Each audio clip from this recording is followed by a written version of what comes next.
YouTube And streaming still kind of sucks. we're live. All right. What's going on, people? Today is the day. Martin's not here yet because Isaac told me, like Isaac said that, like basically he must not actually be a yet. Go ahead. It's possible that yet will never come because I think he's passed out. Yeah. So basically, we've got 3/4 of what could be the 4 horsemen for rational veganism. Although I don't think I would be the 4th horseman. I'd be surprised. But yeah, all right. So I'll be the squire. Fine. All right. So basically, today we're going to be discussing some pretty deep shit. First, we're going to start with discussing, let's say, for instance, Isaac's or Richard's moral theory to get off the ground and get warmed up. So the basic stuff like discussing utilitarianism, eudaimonism, anything like that is really basic. And then we'll branch onto metaethics. So we'll start to discuss like the epistemology and ontology of our morality, which will then lead us into deontology and consequentialism and discussing whether either one of them are valid or necessitated by our moral frameworks. And that in of itself will lead into the second major part of the stream, which will basically be philosophy of mind, neurophilosophy, and how it relates to morality and the different fundamental types of morality, like say, for instance, moral realism versus moral subjectivism. And after we finish with that massive part, because trust me, it's going to be pretty big, but it's still going to be within relatively understandable parameters, you know.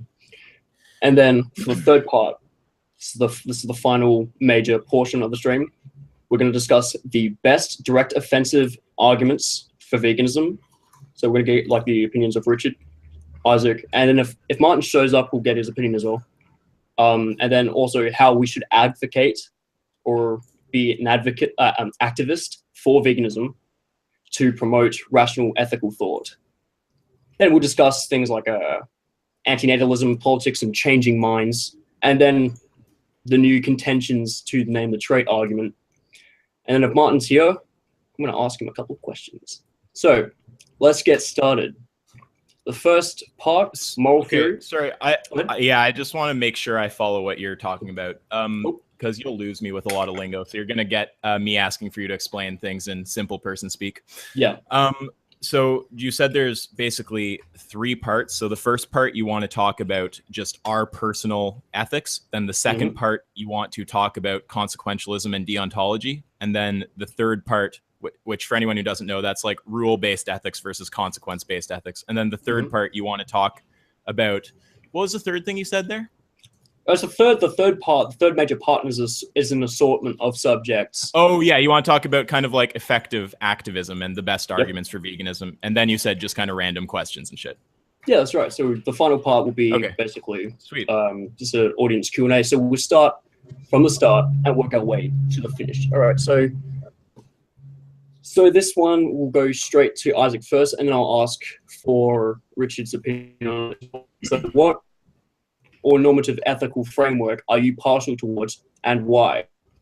So be it consequential or deontological, that much doesn't matter yet. But do you subscribe to utilitarianism, which means that intrinsic goods must be promoted for an action to be moral? Do you subscribe to categorical imperatives, which is that normative, rationalized behaviors to a common universal principle are moral? Or do you subscribe to virtue ethics, where behavior that is conducive to normative or true goods are moral? Or do you finally subscribe to intuitionism, which is that morality is a process that evolves based on our understanding of duty? So which theory would you say best describes your personal ethics? Utilitarianism, categorical imperatives, virtue ethics, or intuitionism? And if you need me to restate basically the definition of each one, go ahead. So Isaac, what would you say would be the best ethical theory to your ethics? Well, in all honesty, Darren, I'm always a little unsure where I fall in this. I know, like, just starting with consequentialism and deontology, I mean, I think that where I fit there almost depends on how you define those terms. Because if you're talking about deontology in a sufficiently narrow sense, then I don't think I'm a deontologist, because I picture narrow deontology being like following pretty narrow like rule or set of rules, and kind of like not bending on them regardless of context, like punching Yeah. is wrong in all contexts. I don't subscribe to that kind of narrow deontology, but by a sufficiently broad definition of deontology, you could call me a deontologist. Okay. But I mean, once you go to that breadth, consequentialism is going to be a deontological framework, because it's based on the principle of maximizing well-being, which is still a rule, albeit a more kind of broad, almost like algorithmic type of rule. Yes. So I actually, in all honesty, I have trouble placing where I fit there. Okay. So Because unsure I'll give you an example. I'll give you an example, and this is like, Yeah. I mean, talking about virtue ethics and intuitionism. That's like going to a whole other, than making it a tetrachotomy. Going there, we can in a minute maybe, but just with deontology and consequentialism, like for example, I think that there's areas where I don't align with either framework. I mean, there's things where the action that is consequentially the best, that will produce the best outcome in terms of well-being, I'm not actually in favor of. So if, for example, you could say it's like quantitatively true that, killing one person and giving their organs away to other people's would create more well-being, or if you could say it's, just quantitatively true that allowing, a bunch of guys to like roofie and rape a girl and then like bring her back home and tuck her in and she like never notice will actually produce more well-being. I still have a problem with those actions because they violate the principle of logical consistency, because I don't want those things done to myself. And the best consequential arguments I've seen to get around things like that come from Sam Harris, and they're still pragmatic arguments, so I'm not satisfied with them. I mean, he'll say that a society where we pass a law where it's okay to harvest organs forcibly to save the maximum number of people would be a bad society, and that it would lead to people living in fear and stuff like this. And I agree with that. This a pragmatic argument, but that doesn't actually tell you why, in principle, in a philosophical abstract, where, for example, no one's ever going to know about it, the action is wrong. So there's some areas where I don't align with consequentialism. And then deontology, I mean, I feel sometimes that I'm more partial to deontology, but I don't know. I'm not sure that I would line up with deontology in all situations either. I guess it depends on what your set of rules is. Yeah. Okay, we'll discuss that in more depth later on in the stream. But Richard, what would you say best aligns to your ethics? Utilitarianism, categorical imperatives, virtue ethics, or intuitionism? I will actually throw in one more thing. Go ahead, man. Sorry so much. I just want to say, I think that there's also a chance that I might fit a position that's called rule consequentialism, which is basically like you're still concerned with maximizing well-being, reducing suffering, but there's also certain rules that you accept based on understanding that it will produce the most well-being of the type you want. Yes. So, I mean, you might be able to say that there's like higher level rules that you can create while still holding to a consequential kind of framework. So I just thought I'd mention that too, but sorry, please go ahead. Sorry to cut you off. Yeah, I'm not too familiar with these terms, but I just kind of follow the rule where you try to maximize individual rights, but restrict rights where it interferes with others' rights and general well-being. So, like murder, stealing, those things, like obviously they have to be restricted because they interfere with others' rights and well-beings, but something like owning firearms doesn't necessarily interfere with anyone's well-being. It's just like, it's just a personal choice, personal right that if you want that, you should be able to have it. Fair enough. So, yeah, I'm just not too familiar with the terms, and the way Isaac described it, it seems like there's like you can always find weird little exceptions to to these ideas where it doesn't totally fit. So I don't think I'd really say I subscribe to any kind of moral philosophy like that. Yeah, that's fair enough. So yeah, go ahead. I'll throw in one other thing, because I covered areas where I have trouble with consequentialism, and I'm not satisfied with the responses because they're all pragmatic. They don't tell you why these situations are wrong in principle. But areas where I disagree with deontology, it depends on the breadth of your definition of deontology. So like, if you try to hold some kind of narrow principle, like say that someone tries to hold like the non-aggression principle deontologically, like it's always wrong to aggress against someone who's not aggressing against you. Okay, well, you can either aggress against some innocent person who's just like picking, daisies in a field, or the earth explodes. Well, deontologically, if you would actually have to say that the right thing to do is to let the earth explode, because you're going to hold to the rule. So if you pick a narrow rule like that, or if you try to go with some like ridiculously narrow rule, like never punch or something, it's like those just lead to absurdities. But once you get sufficiently broad with your definition of deontology, I mean, if deontology is rule-based systems, then by a sufficiently broad definition, consequentialism is actually a deontological system because it's following a rule. So once you get to that kind of like breadth of definition, then I think that it might start. I start becoming more partial to deontology. Fair enough. Yeah, I understand that. Because when you start to virtue use ethics these and main intuitionism, sorry, go ahead. Yeah, that's right. When you start to use these main structural terms as accommodating of the other, then yeah, of course they do fall in line. And I would suggest that there needs to be either a deflationist or an accommodating approach to ethics that basically aligns a lot of the moral theories, aligns a lot of the approaches to moral theory. So that's like consequentialism versus deontology.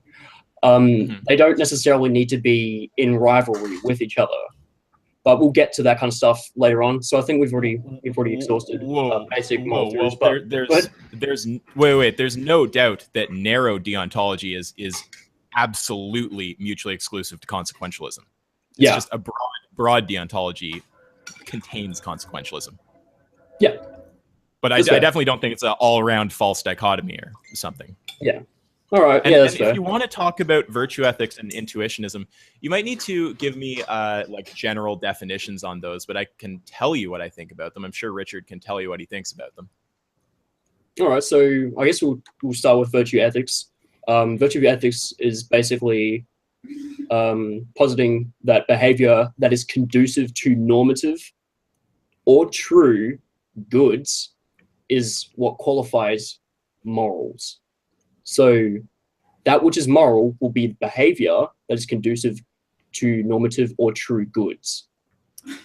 Well, I mean, that sounds like it would just depend on your definition of good. Exactly. So the definition of good is literally just that which is desired or approved of. So well, it sounds like by that definition, if you were to define good as that which maximizes well-being, consequentialism would fit within it. Yeah. Well, I don't know. I'm not sure really how to say what I think about that. And intuitionism, is that basically the idea that morals are just like intuitive personal things we have, and moral discussion is just an attempt to rationalize the intuitions? Yeah, effectively. It's the equivalence of moral Darwinism. But well, I don't know what exactly it would mean to call it moral Darwinism, but if it is what I said it is, which I'm not sure because I don't look into all the different theories, I'm more concerned with just really like common sense thinking about ethics. Okay, so if I'm saying it's moral Darwinism, I'm saying the equivalence of whenever it's socially accepted to like a maximal degree, well, not a maximal degree, but a very prevalent degree. But it's wait. Yeah, go ahead. Like when you're talking about moral Darwinism, like I don't know, it kind of insinuates that it would actually be productive or beneficial to have this sort of moral outlook. Like, is that what you mean? Like actual productive and beneficial? Okay. Yeah, productive, but in a very blind sense, like in the same way that, say, for instance, someone's psychology of like what they know their body should be eating will be dependent on what they've eaten in the past and not necessarily what will absolutely be best for them in the new situations. So it's blind. So that's why I'm saying it's Darwinistic, because it's more towards survival of the fittest moral theory.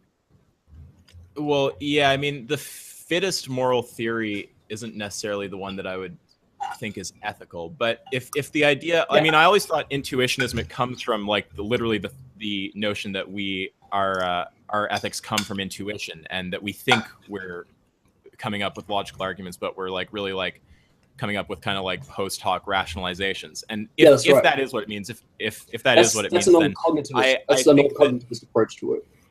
I think that is very true, largely speaking. But I think that people who promote that kind of view, like I think that's like John Haidt, right? Like I think that people who promote that kind of view still understand that you can argue other people into moral positions. So I think that it's like descriptively true to say that that's a lot of what's happening with ethics, but I don't know that tells me anything about what we should actually be doing, what I think we should be doing. Yeah, that's right. I don't think the moral good is just our intuitions. I think there's still need for like discussion and that's debate. Right, because otherwise it's category-less and completely vacuous. So let's move on to metaethics, unless you have more things to bring up regarding moral theories. No, I mean, I don't have any more. I hope that that's sufficiently clear. I'm not super knowledgeable in all the different ethical theories. Yeah, that's absolutely fine, man. But yeah, onto metaethics. So this one is basically directed to you and Richard.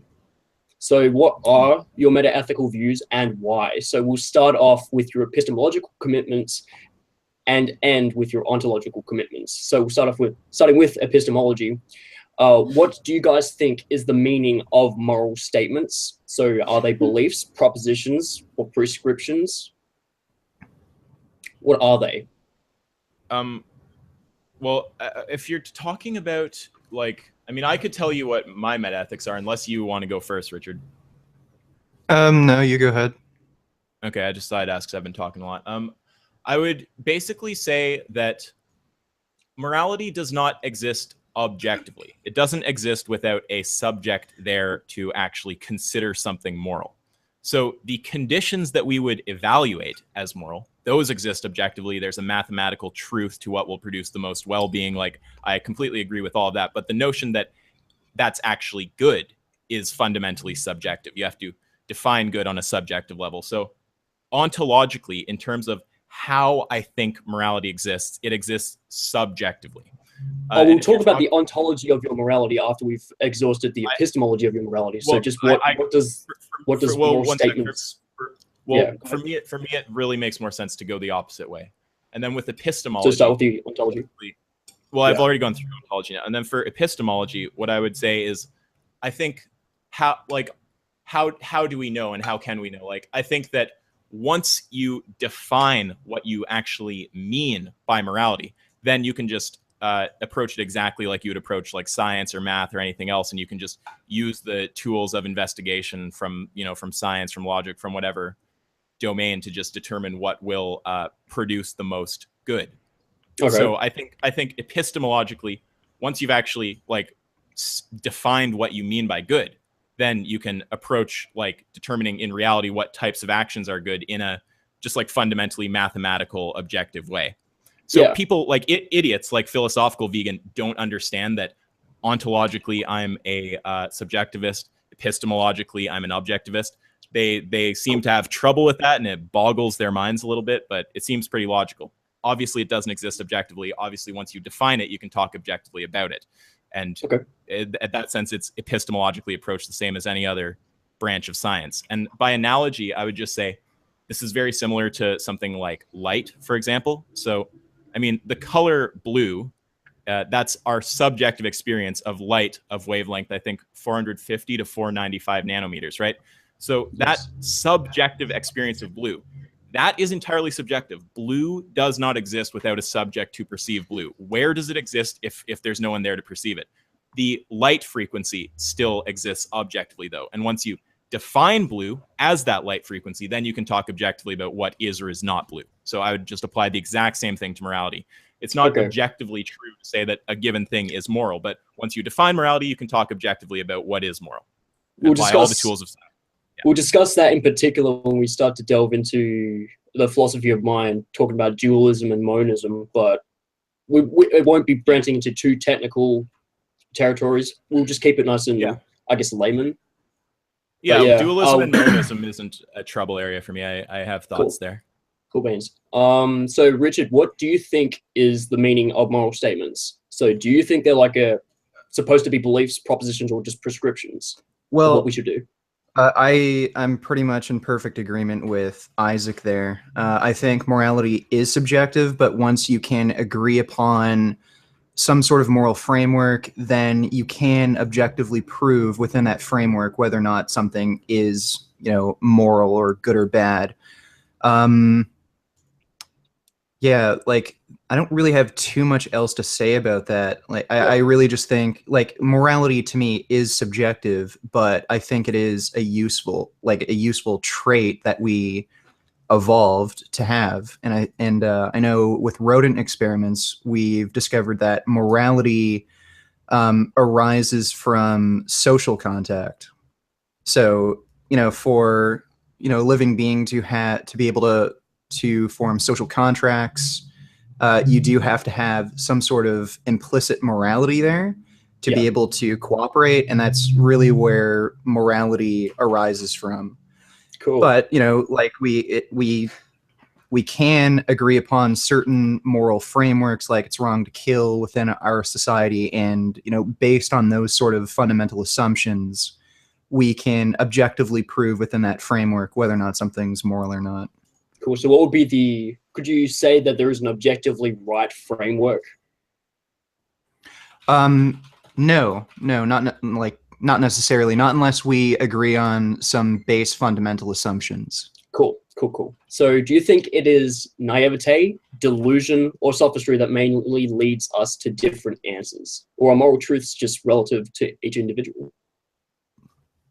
I wouldn't say they're relative to each individual, because when you argue with people, especially about veganism, they're incredibly self-contradictory. So I think it is delusion in most cases. Like, I mean, most human beings, like unless you're a sociopath or a psychopath or you follow some crazy, insane religion like Islam, Yeah. um, we Yes. can agree on we can agree on very basic moral principles. Like it's wrong to kill, it's wrong to steal, it's wrong to rape. Like our ideas of morality are pretty consistent across cultures. Yeah. But for whatever reason, like when you say, okay, well, why is it okay to kill a cow? Like they end up contradicting themselves. So I'd say it has a lot to do with delusions. Okay. Beautiful. So to both of you guys, is morality universal or is it relative? So are there traits that are necessarily moral and or immoral? Wait. When you say that, that's not what it means to be universal. If universal doesn't mean that it like necessarily has to be one particular way. It just means that it's applicable in all contexts. So Yeah. like, is Okay. morality universal? Like some moralities are universal, some aren't. So like if Fair someone enough. has a particularistic morality, they think it just applies to them. It's like that's not a universal morality. Someone has a universal morality that can tell you what's right or wrong in all contexts. Like if they think whatever maximizes well-being is what's good, then that's universal. So Yeah. when you ask, is morality universal or not? Well, some are and some aren't. Okay. So I think we've exhausted that particular part of the Okay. the stream.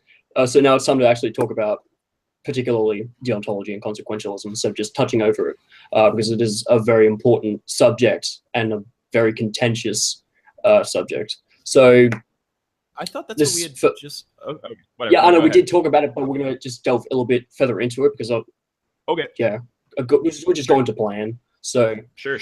this is just directed to both of you guys. So do you well, actually, I've already asked if you guys have subscribed to deontological consequential ethics, so we'll skip that one. How and why do we come to different ethical frameworks? Why does deontology and consequentialism have a rivalry in the first place?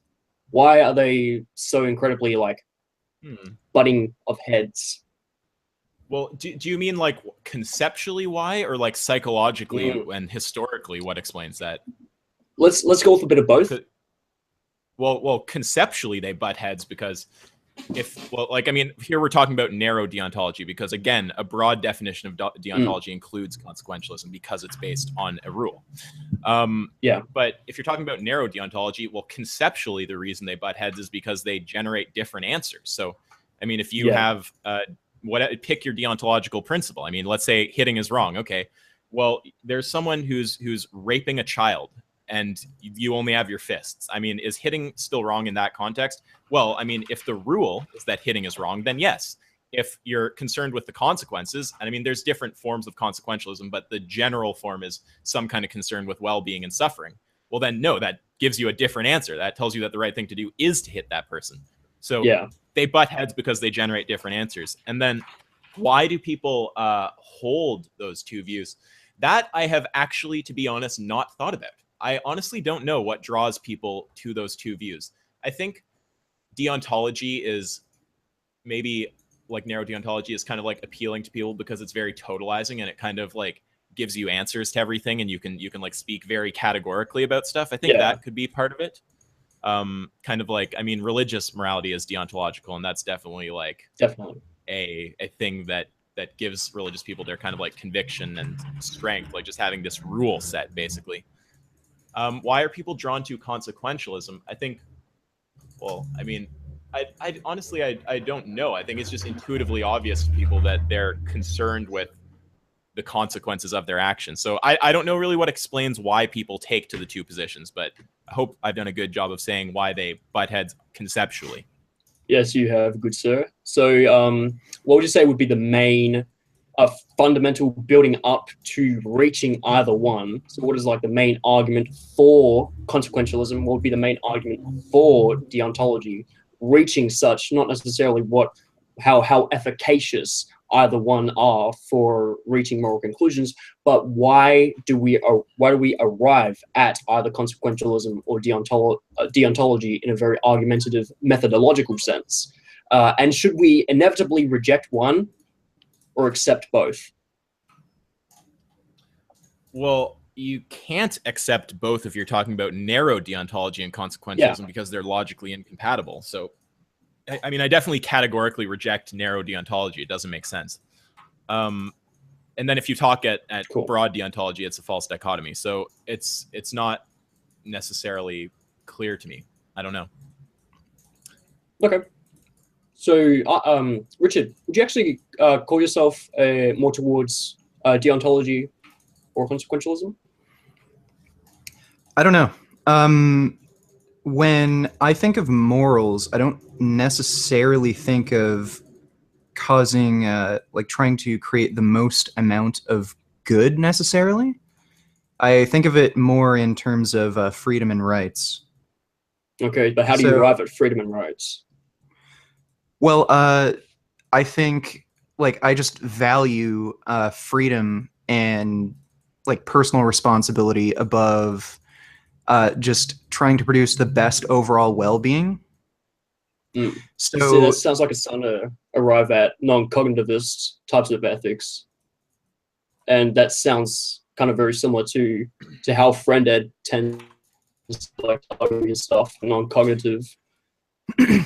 Yeah, like I mean, like I can put it this way. Like if you're looking at things from a consequentialist perspective, like you could say firearms ownership is bad because like even though I don't agree with this, but just for the sake of argument, like the more people who own firearms, the more people get shot, right? So I don't necessarily agree with that, but let's just say for the sake of argument, that's true.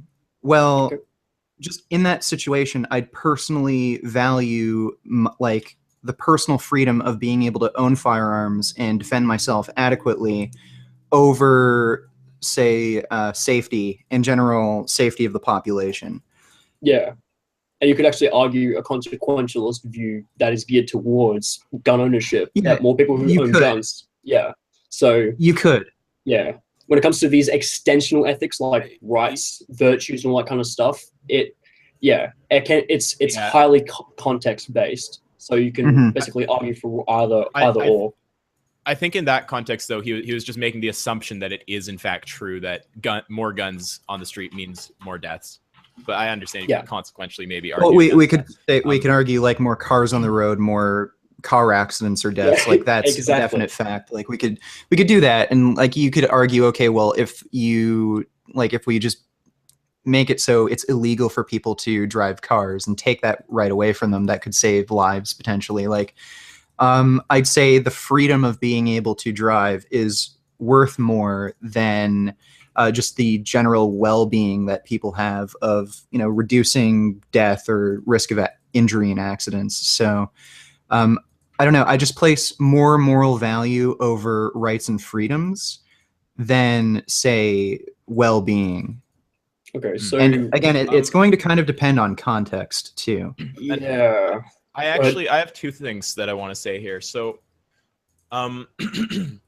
one of them is that it's hard to argue against a consequentialist on something as broad as like, reducing the speed limit or something, because they'll just point out all the bad consequences that would happen in a society if we actually got rid of driving or reduced the speed limit to 5 or something, and argue that those negative consequences actually just outweigh the amount of people who would be like the good of the lives that would be saved. So I think if you want to, I totally get what you're saying, and I hear you, but when I go to talk about my issues with consequentialism, I'm usually focused on like the philosophical abstracts where they can't kind of appeal to the cascade of consequences where it's like, okay, well, let's just reduce it to one situation. It's like raping this girl is going to maximize well-being. No one's ever going to know about it. You can't appeal to what it's going to do to society. You can't appeal to some other set of consequences that aren't present in the situation. We're just talking about this. Is it ethical? And then it becomes a lot harder for them to talk about it because they have to say on principle it's wrong to rape, but they don't want to because consequentially it's like, well, it's going to produce the most well-being. So which do you go for? And then the other thing I want to say was just, I'm not sure I fully appreciated your question a little while ago, Darren. Like you're asking like methodologically to explain why people choose one or the other, or what's the strongest argument or something. I don't know. But one thing that comes to my head with all of that is like the strongest arguments for both appear to be pointing to the absurdity of the other. I mean, like the consequentialists will just point to the absurdity of narrow deontology, and that's totally valid. I mean, narrow deontology is pretty crazy. And then narrow deontologists will, maybe just general deontologists will point to absurdities that consequentialism generates. So I think some of the strongest arguments are like pointing to the absurdities that both positions produce. I think there's also a biological reason why like people lean to either side. Like in most societies, I know there are obvious exceptions, but like it's wrong to have sex with your sister or your mother. Like incest is really looked down upon, and it's seen as immoral. But like if a brother and sister are consenting, like what's exactly immoral about that? Like when you really think about it, like it's not really harming anyone. Right. It's not really harming anyone. But the biological reason for like why we'd see it is immoral is just because incest leads to just really dysfunction of bad genetic lineage. Yeah. So like there is a biological root to morality. Absolutely, so that can actually explain why certain people go down certain paths when they think of morality. Absolutely. Yeah, well, that would give a good reason. Basic suppositions. Go ahead. Sorry. Yeah. No. I was just saying. I mean, that's a good account of why someone would just like deontologically oppose incest, because there is no consequentialist argument against non-procreative incest. I've never heard one, at least. So I could probably posit one forward, but it'll take me a while. Well, I mean, you can try if you want to. But, I mean, if you're talking about a consensual action between two people that doesn't produce any negative consequences, then I don't understand how you can say it's negative. Not into it, but yeah, True enough. I'll think of it some other time. We'll probably discuss that in a little bit more depth, a little bit more fleshed out, perhaps in another stream in the future, whenever. And honestly, like when we're talking about things like that, like morality, there are just certain things that fucking gross us out. Like it can, like you can talk about meta ethics and like weird different ethical theories all you want, but I mean, sometimes it's just that simple. Like shit just grosses us out, or it's weird. Yeah. Simple. And yeah, I mean, obviously, just to be clear, I'm sure, Richard, you're not saying that's like a moral argument, but you're saying sometimes the explanation of why we hold the position is that simple. Yeah, totally. Okay, yeah, it's just 100%. Like disgust response, and again, that is sort of linked to biology. Yeah, that's Yeah, right. I hear that. And I would also point out that like when I try to make arguments, for me, it's like I don't like to bog them down with unnecessary levels of complexity. Like I want to argue something that everyone can understand. Like anyone who's anyone with a brain. I mean, if you have common sense and you can like process language, you should be able to understand what a contradiction is. And you Yeah, should be able to understand that if you allow contradictions in your ethical system, then you can't argue against other people doing the same and you lose all your own rights. And you can like, uh, argue people into some of these things. yeah. I was about to say something, but it slipped my mind.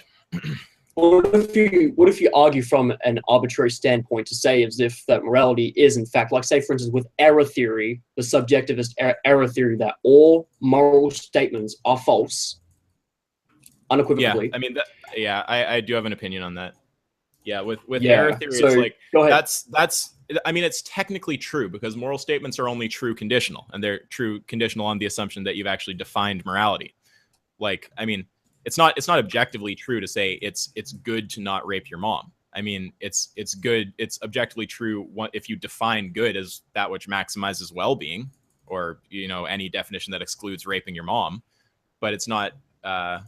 Like on its own, the statement doesn't have truth value. You have to actually insert a definition of morality for it to be true. So I Yeah, get where I am just saying I go get ahead. where an error theorist comes from. And all I was Yeah. getting at before is just like you should like I just don't like to bog people down too much with crazy levels of philosophy. I'm happy to talk about it, happy to learn about it, but when arguing for something as simple as veganism, it's just like we don't even need to get into the complexities of ethical, like for this conversation it's a great idea, but in general it's like we don't need to get into the complexities of like multiple ethical systems unless you're going to Yeah. explain why you want contradiction in your moral system, in your personal subjective moral system.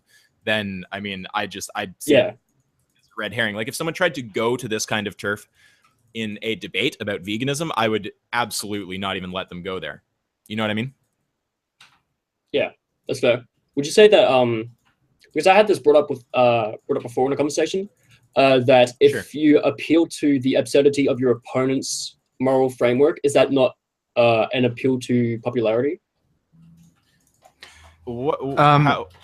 Only if you're I appealing to the popular conception of absurdity, but sorry, go ahead though. Yeah. Yeah, like I'd say no because like again, there's a biological link. There's a biological like morality. How do I say this? There's a biological link between us and morality. So if something seems absurd to us, then like if it leads down a path where it ends up like justifying genocide, then and everyone thinks that's absurd and wrong, then I think that kind of proves that your moral system like just won't function. Like people have to accept the moral system and it has to like somewhat be in line with our biology. Crap, sorry. It has to be in line with our biology to some extent. Like if a moral system would. Did you hang up on that? Yeah, it's just my mom. It's not important. Yeah, like if if people won't accept the if people won't accept the moral system and it seems absurd to them and it's totally counterintuitive to our biology where we want well-being and we want to have offspring and be successful, then I think that shows that the moral system just doesn't function, at least on any like practical level, and it has to function on a practical level. Like the reason we have these like moral systems is entirely out of like necessity. Like it's just a valuable utility. So if you show that it leads to absurdities, then I think that proves that it just doesn't work. Yeah, like I want to say one or two things there. With pointing out that something is you asked if pointing out if something is absurd is an appeal to popularity. Well, Yeah. that seems like it would only be true if you're appealing to the popular conception of absurdity. I mean, you like if someone can still accept an absurd moral system. It's just if you point out that someone's system is absurd, most people are going to be like, okay, well, I'm not on board with their reasoning. Like if you like with Destiny or someone, for example, like Richard just got Yeah. him to acknowledge that his system, like just he doesn't have a problem with genocide and stuff like this.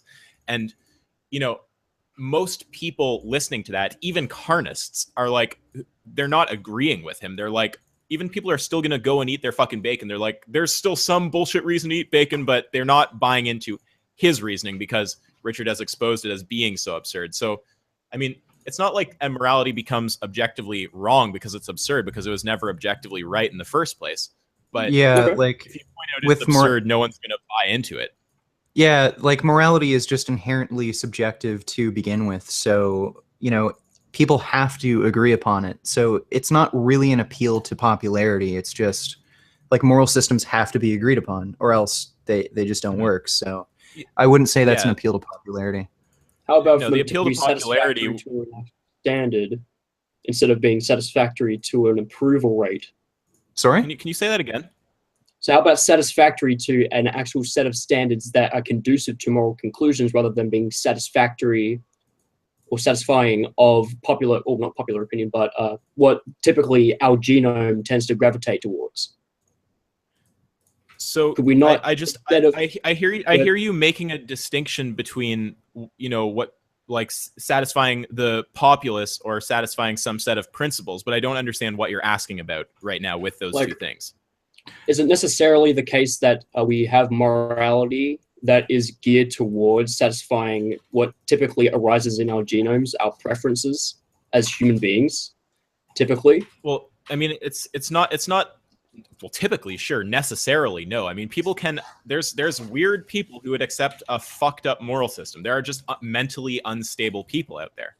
But I Yeah. mean, generally, sure. I'm sure that like the kind of like, I mean, I don't think there's any doubt. I mean, Richard's laid it out a bunch of times, but it's just there's obviously a biological component here. Absolutely.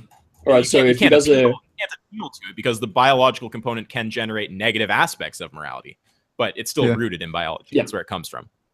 they're right. They're right. So now we're going. If we've already exhausted the subject enough, if you guys have any extra caveats or perhaps any extra points to make, go ahead. Richard, But if not, No, I think I'm good. same here. all right. So let's move on to basically the philosophy of mind. This is going to be more geared towards Isaac, but if you have answers to them, Richard, please feel free to express them. So it is going to be the philosophy of mind, neurophilosophy, and how it relates to basically the ontology of morality. So a little bit of a specialization on that point to focus in. Sounds on, above like, my pay grade, but I'm down to here. yeah. So let's get started. So Isaac, are you a dualist or monist on the subject of the philosophy of mind? If either, why? So if you're a monist, do you follow physicalism, idealism, or neutral monism? I think that the position that I hold is called substance dualism. I think that what I believe is that there's two kinds of stuff in the universe. There's mental stuff that's happening subjectively, and then there's, you know, stuff that's not mental, stuff that's happening objectively, regardless of whether a subject is there. So I believe that there's mind and there's matter. Okay. You might be able to argue for some other category. Like some people will try to argue that certain things like math, like I don't know this kind of shit in depth, but there's stuff like Platonism, right? And I think it contains these ideas like that, you know, there's like perfect objects that exist conceptually, like a perfect rectangle or a perfect circle, or, you know, I guess there's no such thing as a perfect rectangle, but anyway, so the idea that there's certain like mathematical concepts and ideas that are true regardless of anyone is there to see them. And I think it's true that they're true, but I'm not sure what it means to say that they exist. I mean, the truth exists that if an object is dropped in, you know, around the planet, it's going to fall to the planet, but that doesn't necessarily mean that that thing actually exists anywhere in the universe at that time. Yeah. So, I mean, as far as I can tell, there's two categories. I'm open to it's two maybe main some kind of categories. argument that there's a third, Yeah. but it seems like when people argue for that third category of like pure math and stuff like this, that I don't actually see that they're saying that it exists. I see that they're saying that it's true. So I'm not sure there. Yeah. But I think so, substance dualism is the closest to what I believe. Yeah. what do you think truth is if it's not a correspondence to what occurs in reality? Truth is a really hard thing to define. I mean, that's pretty much the definition. And is that definition of truth true? That's another really good question. Well, I mean, now you just approach like the level of definitions. I mean, you can define truth in different ways. You can be Jordan Peterson and define truth in an internally consistent but unreasonably cumbersome way and spend an hour arguing with Sam Harris about it. But I mean, I think that, like, generally speaking, just a functional, useful definition of truth that just like pragmatically makes sense and works for us is, you know, that which corresponds most accurately to reality. Okay, would that not be arbitrary in and of itself? What do you mean when you say that's arbitrary? My definition of arbitrary truth? As in if it's, yeah, definition of truth.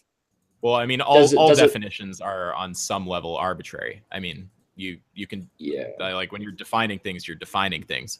I think that that's the most useful notion of truth. I mean, I don't know what a competing notion of truth is that would be useful. Yeah. No, I mean, know it's you kind said, of like asking me, like, do you think like the definition of chair, like four-legged object that you sit on, is like good? It's like, yeah, it seems pretty like functional. It seems like it's going to serve our purposes. Maybe you can like lay it out more clearly. Maybe there's some better definition, and I'm not going to say that's objectively what it means to be a chair, because the language is a human construct. So, I mean, all I can say is that that's the most functional, reasonable definition I've heard. Okay, that's fair enough. But moving back a little bit, I know you said that you're a substance dualist, in a sense, I guess you could say. I think, but that kind of accommodates Cartesian dualism, physical monism, and also idealism monism. Yeah, you'd have to describe those things to me. That's out of my range of knowledge. Cartesian dualism is to say that two independent substances exist, that the mind is a substance in and of itself, and that the physical is a substance in and of itself, and that these are the only two types of substances that are actual or occur in reality. As far as I can tell, that's what I believe right there. But continue though with the other two. So physicalist monism is basically to say that there are two substances that exist, but mental substances are sorry. Physicalist monism? I thought we were talking about types of dualism right now. Yeah, I'm talking about types of substance dualism. So basically that there are two substances that are. So did you just say why'd you call it philosophical monism? Say it again. Physical monism? Physicalist monism. How is physicalist monism part of substance dualism? I don't understand that. Because it talks about two different substances and how they relate to each other. So, okay, just define it for me. I can tell you if I believe it or not. Okay, so physicalist monism would be that the physical is the superordinate to the subordinate of the mental. So mental concepts like the mind, color, heat, perception, they're all subordinates to the physical state of affairs, which makes them the equivalents of such physical states of affairs. So they're one and the same technically, but to delineate the two, they need to be separate substances in a very loose sense. And okay, well, let me answer that before you go to the third one. So I definitely agree that there's a connection, and I definitely agree that mind is arising from matter. There's no way that mind is happening prior to matter, because like I mean, like, this is just like kind of free will stuff. We can understand decisions you're going to make before you make them. We can tell what's happening in your mind before it actually reaches the level of your conscious subjective experience. So there's no way that mind is like happening prior to physical reality. They're certainly two separate substances, but mind is produced by physical reality. But just the way you talked about it there seemed to almost not appreciate the hard problem, which I didn't like, when it's like when you suggest that they're linked to a point that there's not like an interesting separation, or there's not something fundamentally different about the types of substance, or that it's not interesting to look at what it means for one to arise from the other. That's the kind of stuff I really don't like, because that's a lot of people who are actually deep philosophers take those kind of positions and don't appreciate the hard problem, and it boggles my mind. But yeah, that's fair enough. That's absolutely fair enough. But the third one is basically the converse to the physicalist monist, which is basically to say that the most fundamental substance is the mental, which creates the physical. So that could arise that's just in insane. That's like Deepak Chopra. solipsism. Yeah, and it's also aligned to Buddhist philosophies, Chinese philosophies, all these very classical, ridiculous, ancient philosophies. Well, and these are New the kinds of Age things woo, like New Age New woo as Age well. woo woo, like manifestation and stuff. Like I can like manifest physical objects by like thinking about them. Yeah, so we can definitely say that that's absurd because the mind is contingent on something independent of it in order to be comprised of anything meaningful.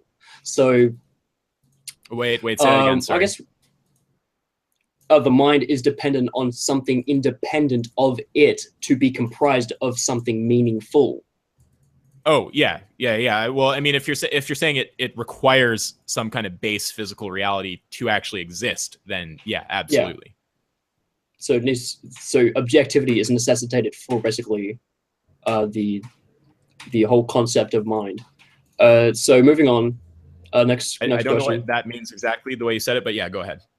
Yeah. All right. So we could bring it up some later time if you still got the question in mind, or if you do have any go ahead. queries about that. All good. All right. So, what makes you think that anything could qualify as subjective? Do you think that the mind is actual and is a causal agent? If either, why? That's a lot of things in one question. So let's just break that Break it into down. parts. Yeah, Cool. ask us one by one. What did you say there? What do you think? What makes you think anything could qualify as subjective? So anything. How could anything qualify as a construct of the mind? Well, just by fitting the definition of subjective, meaning like, independent of objective reality. You can't detect its existence in the objective world. What does it mean to be dependent of the mind? How does the mind create? Is that not just the brain? The mind create? I'm not sure what you're asking me. Like, say, for instance, the mind causes specific states of affairs, cognitively speaking, as a secondary substance. So, like color, anything like that. It's caused by the mind. Yeah, sure. Yeah.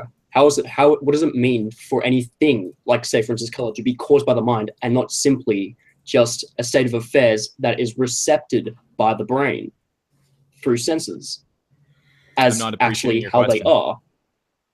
You need to break it down. You got to make it really simple. Yeah. Oh, yeah. I knew I'd come into troubles when it comes to this kind of stuff because it's branching between philosophy of mind and neurophilosophy, which are two incredibly high condensed subjects. But well, I mean, I'm not a neuroscientist here. I just absolutely. So I'm going to try and make sure that it's actually comprehensible. I'm not just too think sure. like as few words as possible. Yeah, I'm bad at that. Alrighty, so what does it mean for a thing to exist as caused by the mind if the mind is a secondary substance and not a primary causal agent like the brain is? Because it's just a reference. Okay. Sorry, now I understand. Well, I mean, it doesn't. It's not actually caused fundamentally by the mind. It just proceeds from the mind in the chain of causation. So something else outside of the mind obviously caused the mind to do what it's doing. Yeah. So would that not mean because, like, say, for instance, due to the transitivity law of logic, well, that's not a law of logic, that's a mereological law, but say like A equals B and B equals C, A equals C. If the brain creates the mind functionally and the mind creates technically as a categorical statement these like morals, would that not mean that the mind, that the brain's functions are equivalent to the to being encompassing of the functions of morality and other things like color? So would that not suggest, if that is the case, that the way that color is perceived is actual to the states of affairs, like quantum chromodynamics creating color, excitement of particles creating heat, and that our sensation of these things are actual to what's occurring in reality? I don't know what it means to say it's actual to what's occurring in reality. I mean, if you're asking like, how does the mind, how can you say something is produced by the mind if the mind is produced by other things? Well, I mean, you can't. It's just like it just proceeds after the mind in the chain of causality, right? It's like there's still something before the mind, and that's the brain, and there's something before the brain, and that's whatever inputs are going into the brain. Yeah, exactly. So like our physiological functions and our electrochemical impulses that arise as an interdependent connection between the two things to make them work. So That you that already in and of lost me itself right would there. suggest, all right, so Connection between which two things? yeah, so interdependence. So the mind or brain requires our personal physiology to be able to do stuff that helps the body in a mechanistic level survive. Already there, we can already like derive functionality and or functions and how to maximize functionality, which this in and of itself will delve into ethics as we go along. But if we've exhausted that part, I think we should move on, because I think it's going to just muddy the waters more if we go. I'm not sure I'm fully appreciating the question. Like for me, if you want an answer from me on something, the best way is if you can articulate it in the fewest words, the least like levels of like extra complexity, just like break it down. Like, is it true that the mind does this? Or you know what I mean? Of course. So I can't say that I've followed, so I don't know if I've given a satisfactory answer or not. Yeah, that's fine. Like, Richard. I'm not sure I understand the question either. Like, are you trying to ask if like the mind itself is interpreting color, or like if the brain is what's responsible? Yes. Is that what you're trying to ask, basically? Okay. Yeah, pretty much. Well, I'm really not sure. Like, yeah, that's a satisfactory answer. well, I mean, I don't know. Like, well, you can actually find like say people who have schizophrenia or an attention deficit disorder. You can actually see like differences in their brain or brain function. So I'd imagine if I'd imagine ultimately it is the brain that is perceiving things in a certain way. Like, I don't see how the mind could really.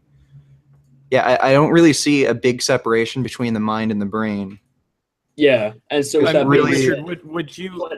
I assume you're on my page here. Maybe you're not, but like, you would just agree that the mind is just like an emergent property of the brain, surely, right? Like it's. I mean, the mind is it's just a projection happening in this subjective dimension, but it's fundamentally based on brain activity. Yeah, so that to me sounds like it'd be accommodating of the. If you're asking like how do we go ahead? Well, if you're asking like how do we see green, it's like, well, there's some wavelengths of light out there, and then there's our brain that takes those in and does what it does with them, and then our brain creates this three-dimensional moving map of reality for us to navigate, and it codes it with colors because for whatever evolutionary reason that's helped us understand. So it's like the reality is feeding into the brain, is producing the mind as an emergent property. So I don't know if that's addressing what you're talking about with monism and dualism, but I mean, that's what I think. Yeah, that's fun. I don't think delving into it would elucidate much more. In fact, I think it would, like as I said before, muddy the waters a little bit more. So I think it'd be best to move on to the next question, which is totally. All right. Let me just check this out before I actually accidentally like go back into the exact same subject blindly. So yeah, we've already covered that the mind and neural patterns and stuff like that. So actually, is the mind, what exactly is the mind? Is the mind just a reference to the neural patterns, or is it reference to the brain itself? Oh no, the mind is the subjective experience. The mind and the brain are they are highly connected, but they're not the same thing. The brain is that physical squishy object in your head. The mind is your subjective experience of reality. The mind is like you for all intensive purposes. That's your subjectivity. That's what the mind is. Okay, so let me think. Alrighty, so the neural patterns would dictate the specific functions that could qualify the mind. Does that not mean that the mind is therefore the neural patterns? You lost me within the first few words, man. The mind can say that again. Okay, I'll tell you when I lose you. Beautiful.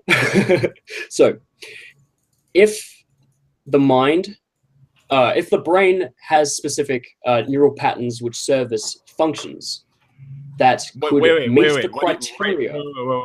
Right there. The brain has that service functions. What do you mean exactly? If the brain has certain pathways that service functions, the patterns like you just that serve as like the function of memory, yeah, it's to like serve to our physiology, so that we don't do the same mistake twice.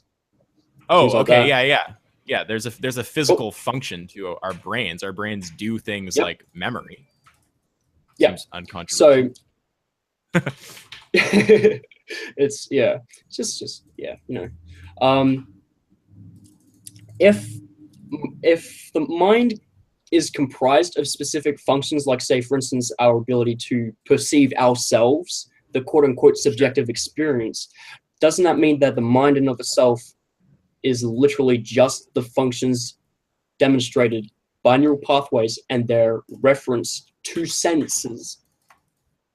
No, because that ignores the hard problem. No, that's the thing that I don't like, because that ignores the hard problem. Because the mind is fully dependent on the brain, and every single thing that happens in the mind has a brain basis. There's no like mind activity that doesn't come down to something physically happening in the structure of the brain. But when someone says that the mind is literally, it's just that there's nothing it's like, this is the problem I have with that. Do you know what I mean when I talk about the hard problem? Not exactly.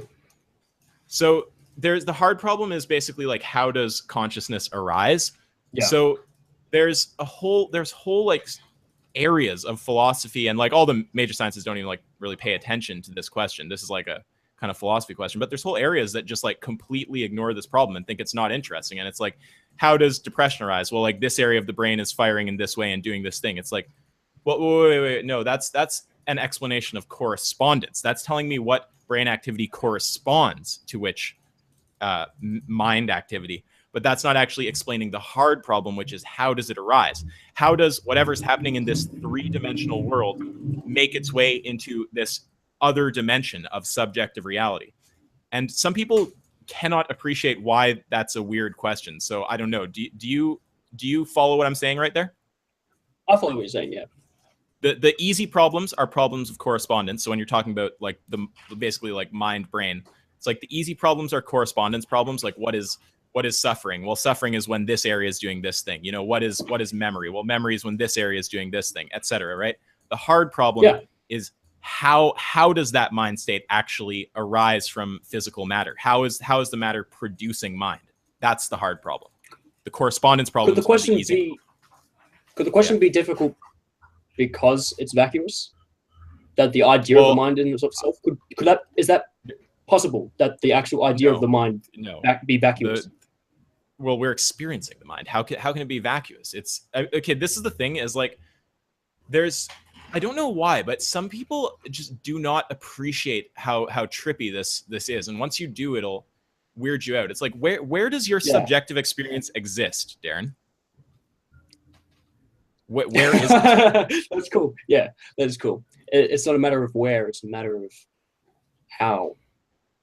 Well, and if you can't locate where it is, then don't tell me you've solved the hard problem. If you don't even know where it is, you definitely don't know how it's being produced. So I hope that kind of clears it up a little bit. So I don't like any kind of, like, I don't know what you'd call it, like theory of mind or philosophy or whatever, that doesn't place emphasis on how trippy a problem that is.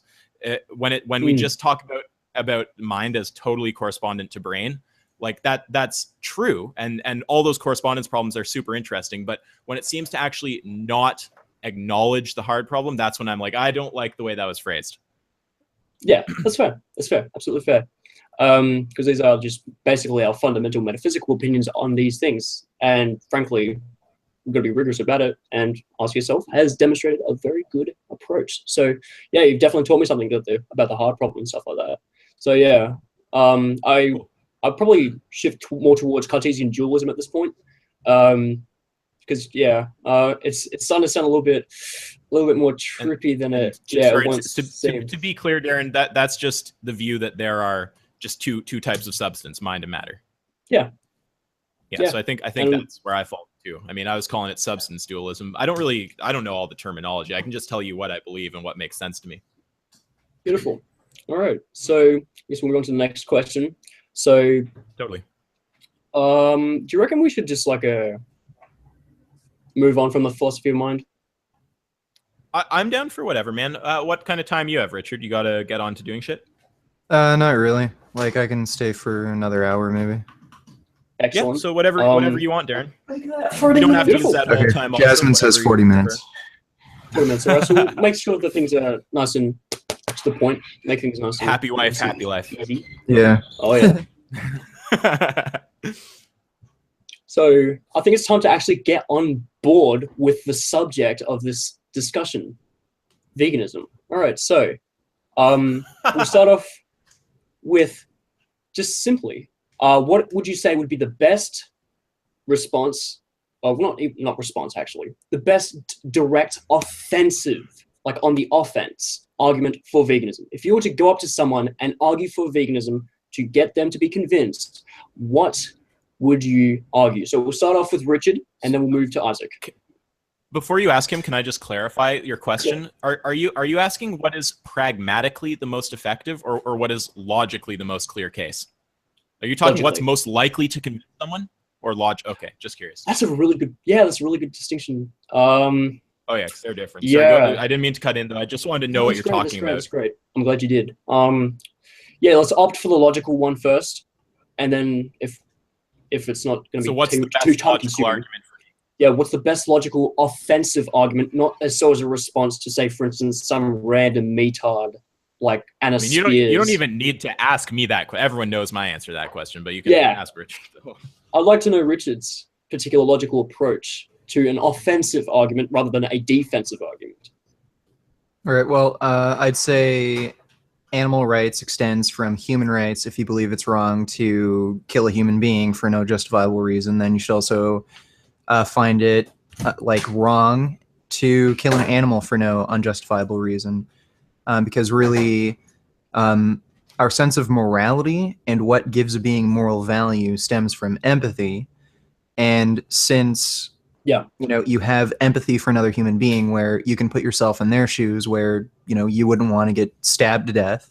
You can also do the same thing for an animal since they're also sentient. So that would be the best logical argument for veganism that I could come up with. Okay. As for pragmatic, I guess it would really depend on the person I'm arguing against. Totally. Yeah. You take the James Aspie route. Yeah, like I'd say most people would really get stopped in their tracks and think about it if you asked them, so why do you think it's okay to kill and eat a cow but not a dog or a cat? Like, so I think that would work on most people. But yeah, like, I mean, it's just going to really depend on the person you're talking to. All right. So yeah, good answer.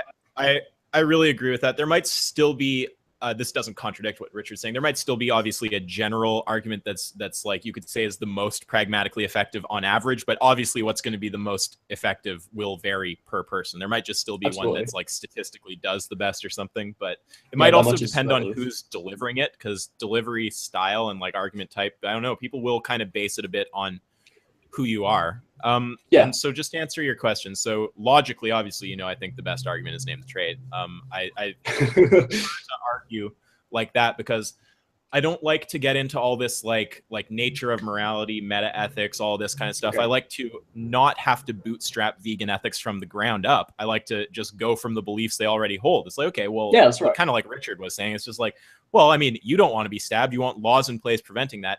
How are you going to say, if someone else says they want the same for animals, how are you going to reject that without using a justification that would reject it for you in certain contexts? And, people can't, there isn't actually a way to do that. So it just produces like crazy contradictions. And so logically that's the strongest. In terms of pragmatically, I mean, obviously I agree it's like unique to the person.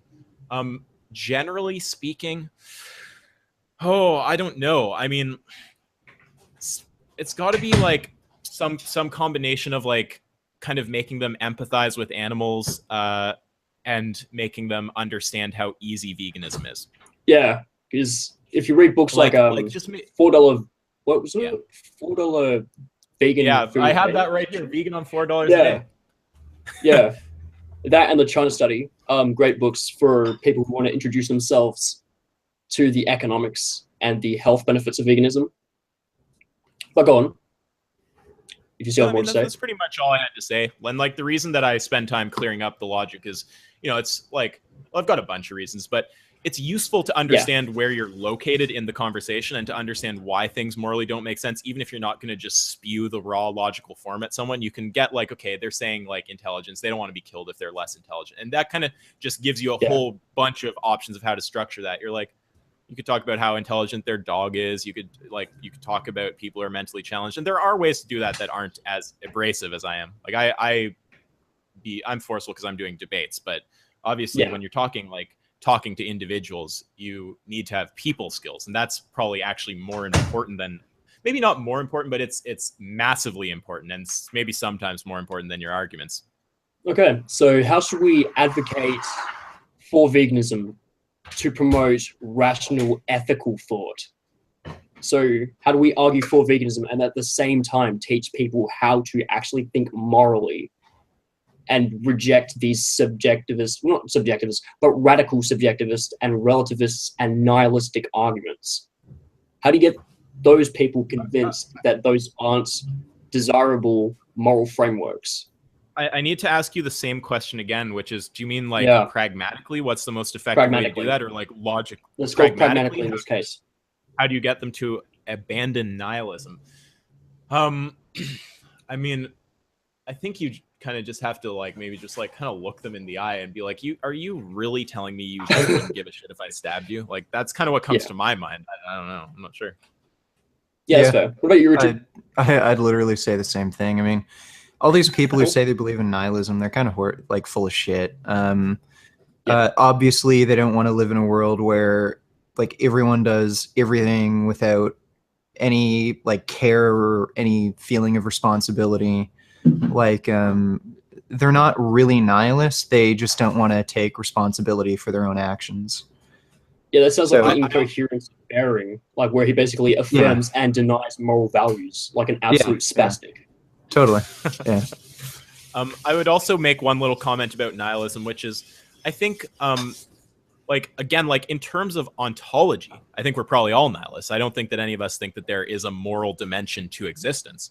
But I think that in terms of like, I don't know, more like normative speaking, like, oh, how should society be structured?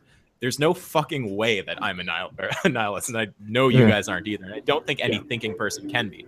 So I would just draw that distinction, because some philosophically minded people in the chat or whatever who watch this are going to be like, didn't he say earlier that morality doesn't exist? How is he not a nihilist? Well, it's like, obviously, like ontologically, I am a nihilist, but I don't actually think that nihilism is the kind of morality that I want society to be based on. And I don't, yeah, we are constructing a morality to benefit us, not to just impose some kind of like nature state or something on people. You know what I yeah, mean? yeah. Mhm. Yeah. All right, so that was pretty interesting stuff. But yeah, I think it's time to move on to antinatalism, guys, Oh, and Okay, okay. great. I know a pronatalism. lot about Yeah, that. I know you have. I know you've got a lot of. That's great. Yeah, yeah. Let's start with Richard's. Yeah. What is your take on natalism, and why do you hold either pronatalism or You might get to see me antinatalism? and Richard argue for once here. Okay, Yes, cool. well, Let's do this.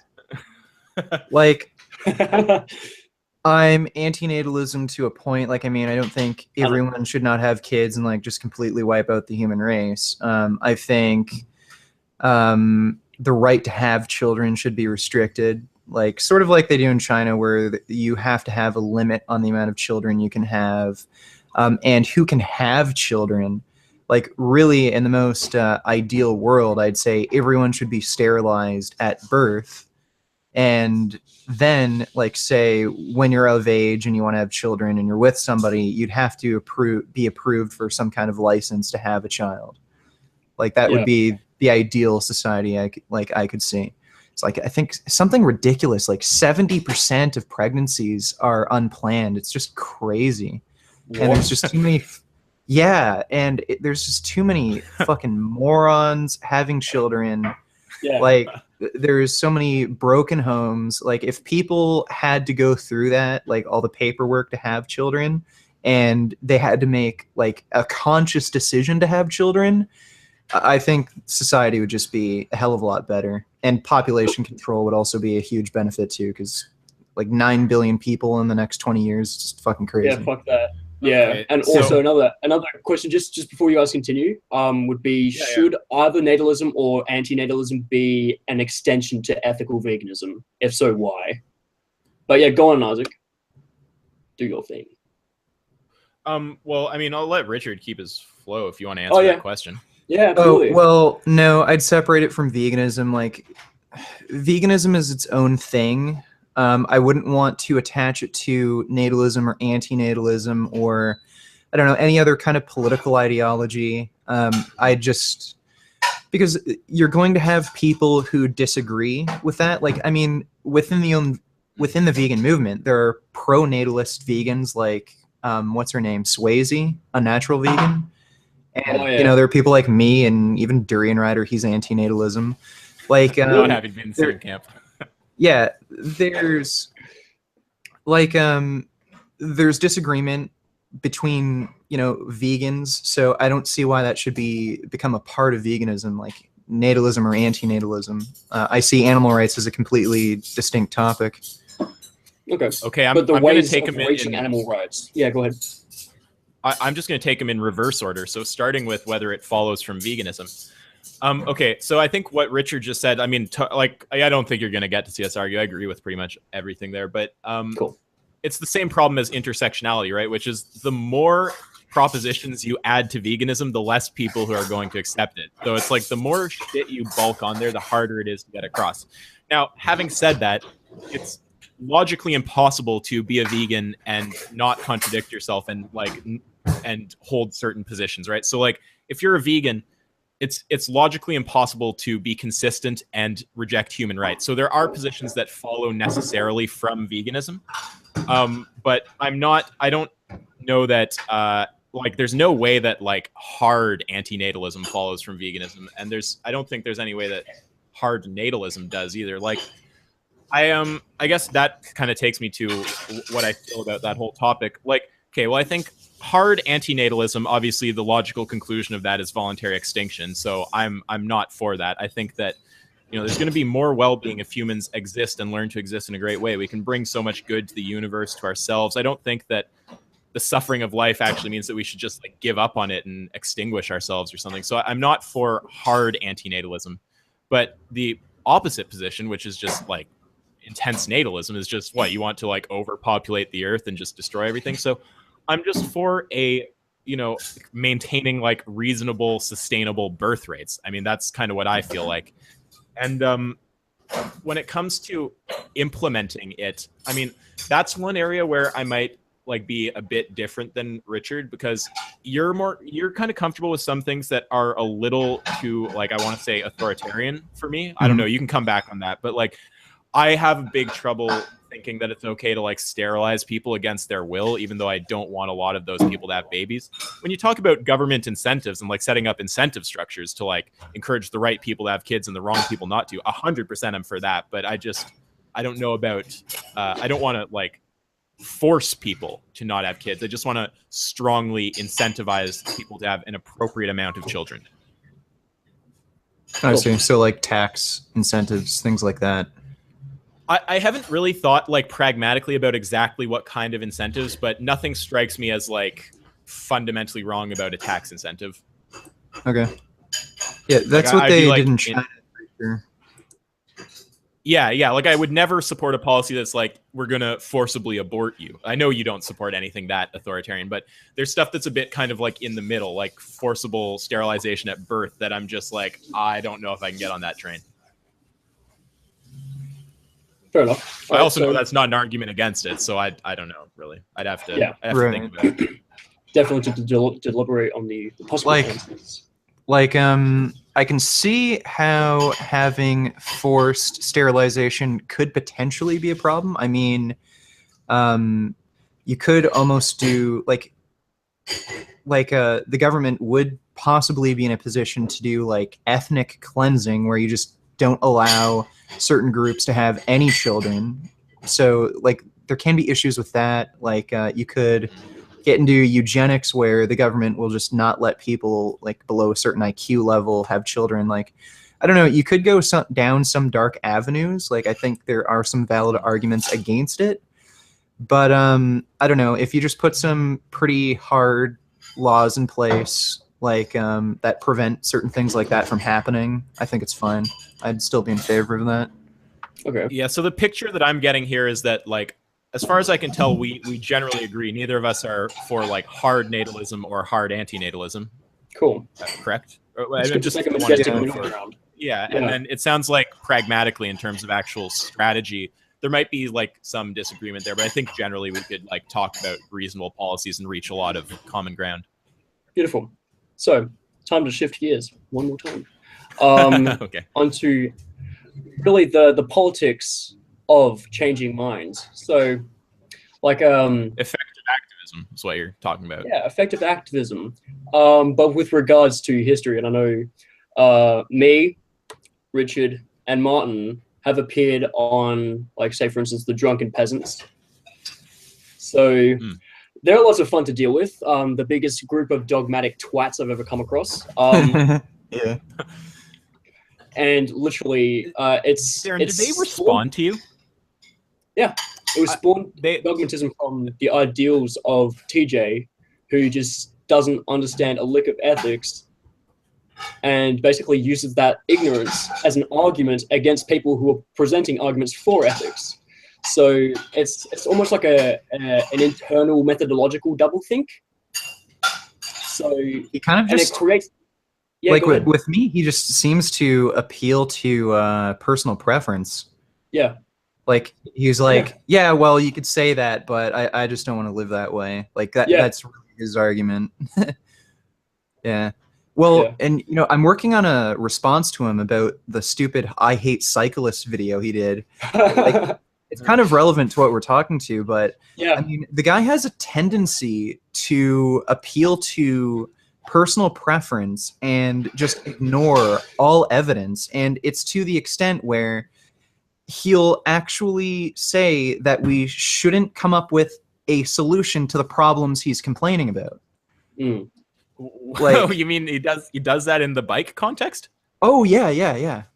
He's like fuck bike lanes, so let's not even address the problem of congestion. Yeah. So first of all, he'll complain about bikes temporarily inconveniencing him, like, oh, it's hard to get around a bike, so like, fuck bicycles. And then when somebody tells him, okay, well, you know, a bike lane actually would get rid of that problem of, you know, traffic, and there's actually research showing that it alleviates traffic congestion, he'll say, no, that's just horse shit. We shouldn't do that.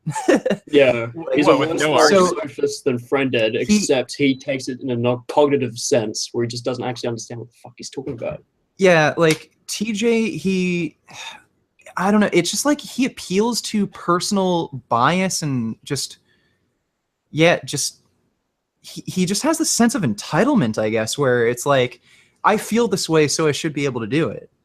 It's strange. Yeah, he just doesn't really come up with an actual argument. Yeah, because I got absolutely lambasted when I back in 2016, when I didn't know a lick of philosophy. I tried to present a pragmatic argument for objective morality back when I was like a robust moral realist. And it absolutely got destroyed. But the only argument they could actually ever appeal to was, oh, that's just your opinion. Either that or just pure ad hominems, because I think there's not actually being an argument presented that's outside of like relativistic, nihilistic opinion.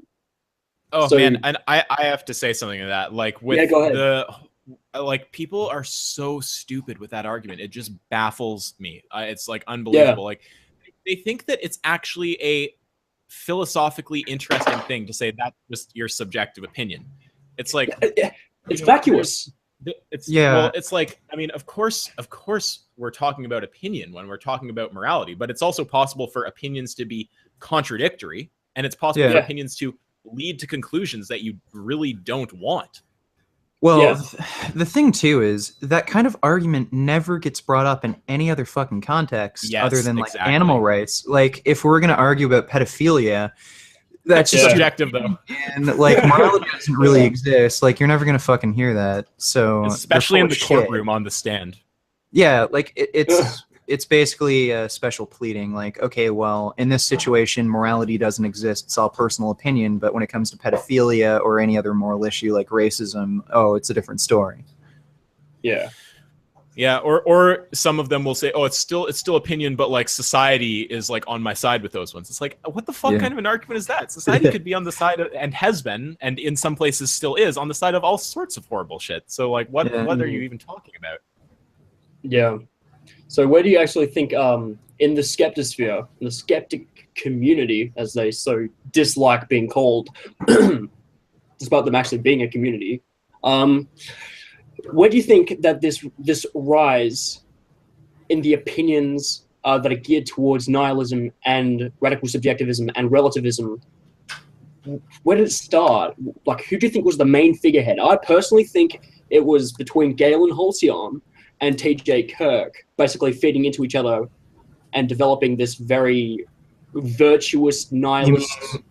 You mean in the context of veganism, or just in general? Yeah, I think he means on YouTube. On YouTube, in the context of ethics. Yeah, the skeptosphere on the subject of ethics in total. Oh, just ethics in general? Yeah, ethics in general.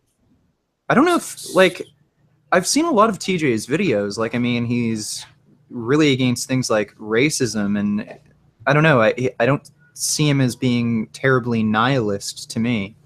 Like, yeah, I mean, I'm pretty. Like with some of his behavior, I mean, like he's a fat son of a bitch and he smokes cigarettes and he just has like an attitude like I don't give a fuck. But I mean, he's talked about global warming, racism. I don't know. It doesn't seem like I don't see him being like a true nihilist. Yeah, that's right. In the same way that I wouldn't consider Bering to be a true nihilist, although they both of them have similar inclinations towards nihilism. Well, I mean, it's just arguing ethics. Yeah, like, I mean, it's only when it's convenient for them, and it really only gets brought up in animal rights discussions. So situational nihilism. You can just choose to just close off whatever you want. Totally. That's a good way to put it. Situational, yeah. I don't think and that brings us to Matt Dillahunty as well. Yeah, like, I don't think anyone created that. I just think that's what people who aren't terribly intelligent or terribly honest with themselves, that's just something they do. Okay, I've got a comment there actually. Go ahead. Like I am not a student of history, so someone will probably comment with more detailed information if enough people see this video. But I mean, I think a lot of that comes from basically postmodern philosophy, which undermines the notion of truth, and obviously completely undermines the notion of morality. Like I mean, the core concept, as far as I can tell, of postmodernism is that all knowledge structures are built on assumptions that you have to accept without actually taking in any evidence. And once I mean, that seems like, especially in the moral context, is like pretty damning of morality. It's like, well, it doesn't fucking like exist. How does it exist? It's just you're making some base assumptions about what's good, and someone else can assume something else. And I think there's still ways to argue people into particular moralities, like pointing out contradictions within the ones they accept and pointing to the kind of behavior they want for themselves, and that in order to have it, they have to kind of be consistent in their morality towards others. Like, there's ways to argue them into it. But I think that general current of nihilism in philosophy, I mean, like, maybe it has older roots, but I think postmodernism definitely like amplified it a lot. And I also just want to say with people, this whole like situational nihilism thing. I mean, I've probably said this before on this stream, but I cannot say this enough times. It's like, never, ever, ever fall for the trap of, when someone starts saying, you know, morality doesn't exist, arguing for why morality exists from the ground up. Unless all you need to ask in that situation, are you for abolishing anti-rape laws? Are you for abolishing anti-murder laws? Unless that person is actually saying that they don't hold any moral positions and they're indifferent to the abolition of those things legally, then a conversation about bootstrapping morality is irrelevant. It's a red herring. They have already bootstrapped. Now it's about what follows from what they've bootstrapped. Fair so enough. It's so vital to get that, because people do that all the time, especially philosophically minded people. But it's actually stupidly easy to step around once you get what's happening. That's right.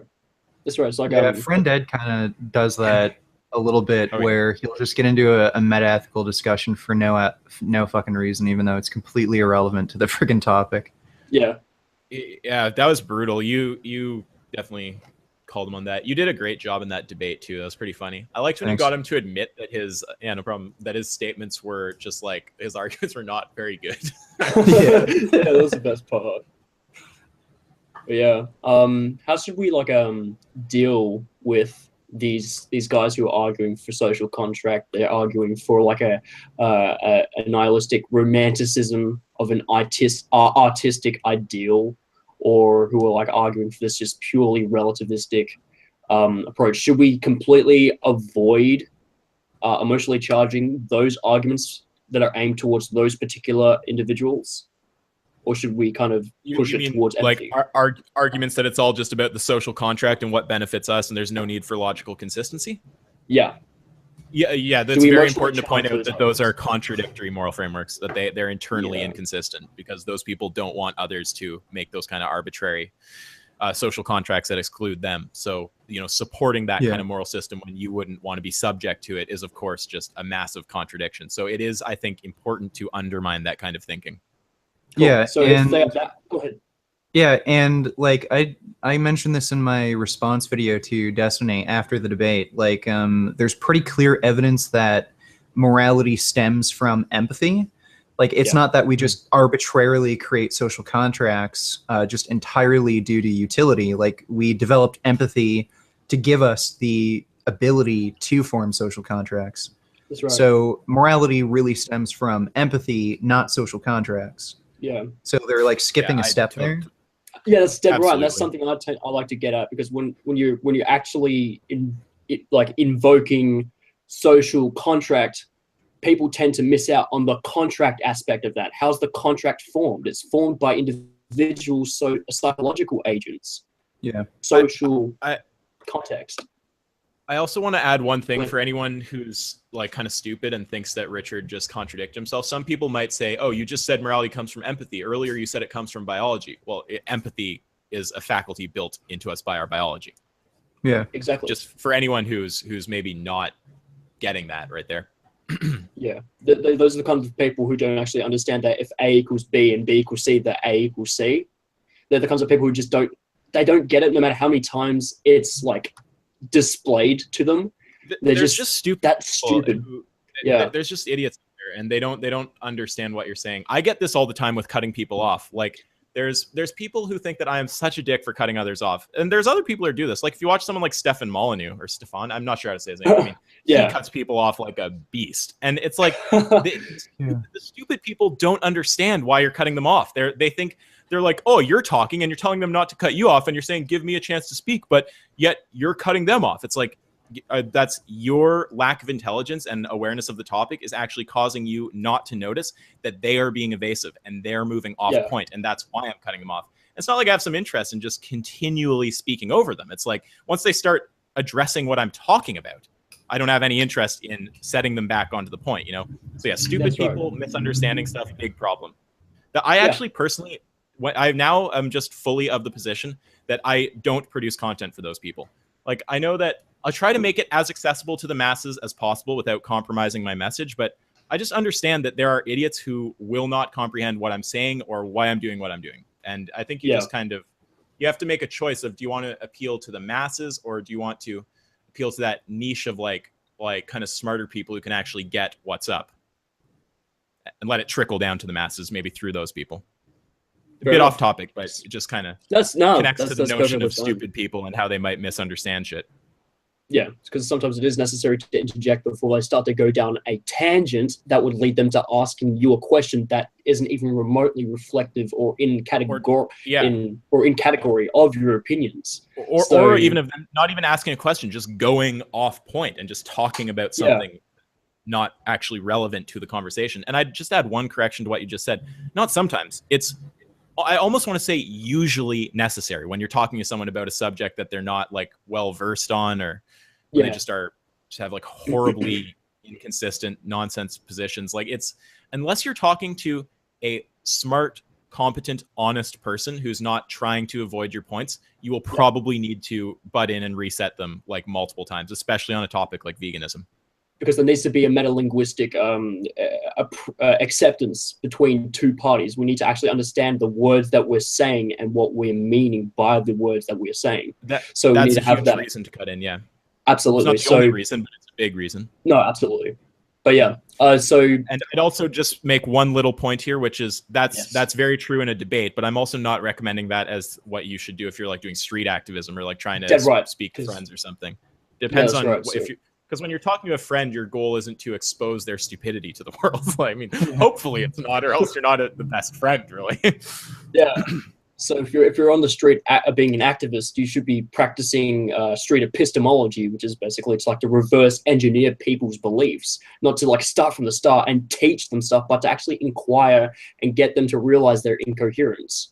So I personally agree with you there. I think that's probably the best thing to do on the street is kind of like street epistemology. But I also don't want to be seen as saying anything too prescriptive about how people should do street activism. Like there's room for experimentation, and human dynamics are so varied and so interesting and so dependent on your personal character that you might just have some way that works for you that is not at all like that. But I generally agree with you. Like you want to take the street epistemology, kind of break down their opinions in reverse and try to get to the core assumptions and make them see things, and always from a like Socratic, friendly, jovial position. Yeah, I would agree with that. Yeah, absolutely. So do you think veganism will inevitably take over the skeptosphere, and how long would that take if that does happen? You can hit that one if you want. Fuck, like, I don't know. It depends how long like people like TJ will live. I mean, there's just so many stubborn. Probably not that long. Yeah, like I mean, there's so many like willfully ignorant, stubborn fucking people in the skeptic community, and just fucking stupid people in the skeptic community. I mean, Bering, he's an actual idiot. He didn't even understand what virtue signaling was, even though he uses that word every fucking video. Like, he also seemed to literally not understand certain logical fallacies, like basic ones, like just like appeals to nature, and to historic use or to like past necessity. It's like you don't get that that's a bad argument. Yeah, and no bullshit. He tried to argue that if you eat hunted game, like if you hunt animals that are invading species, that's better than eating lentils or something, or some some sort of harvested crop. It's not a terribly unreasonable argument, but the guy went online and bought farmed fucking animals, and he didn't realize that. Like, these people are just fucking stupid. So I'm amazed you never made a video of that, Richard. I thought for sure. I will. Like I'm going to. It's just I've been caught up with shit, but totally. Yeah, I mean, especially with the like the skeptic community, but especially with the anti-SJW aspect of the skeptic community. Yes. They're just a bunch of fucking airheads, like roaming millennial. Yeah, like and Hunter Avalon. Yeah. Wait, but there are ones who I think we all like. Like I'm pretty sure we all like Sargon. Do you like Sargon? Yeah, Sargon's cool. I like AIU. There's guys in there who do. His girlfriend's good stuff. Vegan though, isn't she? AIU's. I'm not really she's vegetarian actually. Yeah. I mean, like. Let's put it this way: when people who are that opinionated will never address veganism when it comes up, that to me suggests pretty strongly that they know that they can't argue against it. Totally. Yeah. And also that they wouldn't like the social backlash and the minimization of their actual peak audience. Yeah, I guess. Like I don't. That's the kind of assumption I don't totally want to make. Like it might be that they think that it would put off their audience. That could be it, but. If I had to guess what the driving factor is, it's that they don't actually know that they have an argument against it, and they don't want to get basically. I think that too. They don't want to end up saying something stupid and getting made fun of. I think they're coalescing factors. Yeah. Yeah, I mean, and they can always just say it doesn't interest me, and like maybe it just doesn't interest you. It's just like when it comes up and it's never addressed, it's like that just kind of makes me think you probably don't really know how to address it. But that's like with and Sargon. To answer the. Go ahead.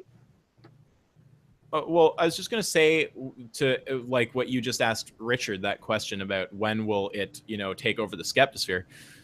Well, I mean, who knows? I have a feeling it'll take over the skeptosphere before it takes over society in general, just because this is kind of the center of where debates are happening. And if you look at other issues like atheism or like anti-social justice stuff, it's like that took over YouTube before taking over the general culture. Some of them still haven't taken over the general culture. So I think it'll happen here first. When it happens, I don't know. I'm not sure. Like, I thought for a while there that we might be pushing into some like serious, like these debates are really going to get started and we're going to just massacre this whole community to the point that like their view becomes a joke on YouTube in the same way that feminism or religion is. Yes. But yes. I think that a lot of them, like, either it just lost interest or they realized engaging with us was not actually very good for their credibility as like intellectuals. So I don't know when that will spark up again, but I'm sure that when it does take to the public stage, YouTube will be one of the first places where it happens, and it'll be a Merkfest. You've already seen what happens when those debates start, obviously. So we know what's waiting in the future when enough social momentum builds up behind veganism. That's right. So do you reckon it would be by name the trait? Yeah. I think it'll be by a name of things. Richard. Yeah, I mean, like, I think that'll be huge. I think it's probably the most clear formulation of the ethical argument so far. So I think that'll be a big part of it, but it'll also just be general like vegan debates. Cool. And I think it'll have a similar progression to like kind of what New Atheism had, where it's just like, you just get some people who can argue this position very well and who just go and literally just murk everyone until it's just clear that there is not a valid way to argue against it. Yeah. I think it may very well follow that progression. Yeah, we're finishing up. All right. So I think that you guys are absolutely fantastic at doing like the reverse engineering coherentist approach. I personally would go for like a found-herentist approach, which is to start from like, how you said it's not probably the best idea argumentatively to start from like the most fundamentals, the nature of morality, and then work your way up from there. I think I would take that approach to people like nihilists who actually do start from a super meta fundamental stage in order to work upwards from there, so I can deconstruct it even more fundamentally. So yeah, there are means and there are ways to tackling this major issue. But I think it's time to shift gears. I think we'll start to address some. In case you didn't catch that there, I think Richard just got a time notice, so we probably should. Yeah, from Jasmine. Absolutely. Capping up. We'll wrap it up. We'll definitely wrap it up. So just quickly. Huh? I just mentioned that you wanted me to get off. Well, you have a lot of work to do. So Yeah. It's been 2 hours. Yeah. Just asking quickly, do you think that the name the trait argument requires modifications or improvements? So this is definitely inspired by your run-in with Philosophical Vegan. No, it doesn't. He's just an idiot. And like the things that he suggested, like I forget what they were. Like he said you have to include an axiom that it's arbitrary moral distinctions aren't valid. No, you don't. That's something you reach through name the trait. You try to put arbitrary though through the argument, and you don't want to be discriminated against for arbitrary reasons. So then you wouldn't discriminate against others for those reasons if you want to be consistent. You don't need to include that as a premise beforehand. His other one, sorry? Yeah. So just based on that, how do you know what category of traits would be important and why?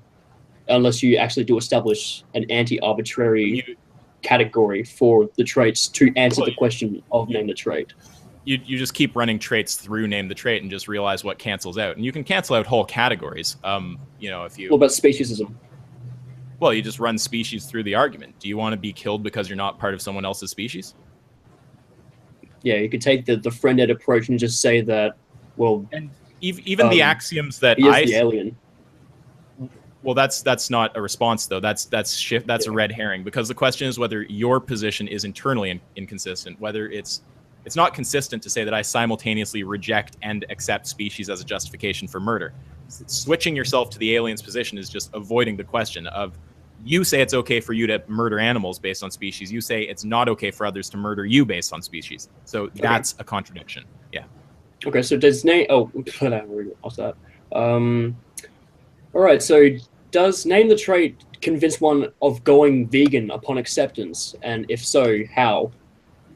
Do you mean pragmatically, like in real life, practical? Does once someone understands that, do they Pragmatically automatically and go logically, vegan? so both. Well, Both logically pragmatically and speaking, it doesn't necessarily point to veganism. Yeah. There's other positions that can be consistent. Like if you just generally reject, nihilism is consistent. So no, and then Yeah. it doesn't logically necessitate veganism. There's two premises that I usually include beforehand, which are logical consistency and human moral value. Now, just Yeah. like the shit that philosophical retard was trying to say I have to include beforehand, I don't actually have to include either of those beforehand either. You can reach them also with name the trait. Well, do you want to just deny human moral value and get murked? Probably not, so you can't do that. Do you want to deny logical consistency and morality? Well, I mean, I'm assuming you don't want someone to just say, oh, I'm just going to be inconsistent and murder you. So you can reach those after the fact. You don't actually have to state them as premises. But if you state those beforehand, then logically speaking, it would lead you to veganism if you want to remain consistent. And then practically speaking, does everyone who understands that argument go vegan? I honestly I don't even know the answer to that question. I have no fucking idea. Yeah, that's very not. An intellectually honest person with integrity, as in they maintain consistency between their thoughts and actions, would go vegan from that. But yeah, most people don't have that level of like character development. Most people, even who've gone vegan, they don't go vegan right away. It's like they don't just see the info and go vegan. I did, because I'm not a fucking bitch, but a lot of people, it's like, oh, my baby steps, my transition period away from stabbing. It's like, fuck off. Grow up here. Yeah, that's the kind of action that you take into account, or you actually learn when you actually have reached, the stage of being an adult. I mean, Jesus fucking Christ. But how do you? I hope, just a little bit more fundamental again. I know I've already asked this question before, but I don't think really we fleshed it out enough. But how exactly do you arrive at human moral rights, fundamentally speaking? Well, that's a question that, I mean, like, we can talk about how like I would arrive there, but that's a question that I will not entertain in a debate unless that person actually says that they're for abolishing murder laws and stuff like this. So if they already accept it, if they already accept human rights, we're arguing for veganism from that position. We're not talking about why human rights should exist. Why do I personally when accept we are humans... asking why human rights exist, that's particular to your personal framework. So your personal framework that is exclusive to the debate framework. Yeah. Okay. Sorry, Richard. I think we're getting I've got to get going. Sorry, guys. Yeah, man. No, message me after. and we'll... That was absolutely fantastic. All right, thanks. See you guys. Good chat, man. Have a good one. Yeah. You too. I'll chill around for a few. You can ask the rest of your shit. Yeah, man. So basically, to your personal framework, how do you actually arrive personally?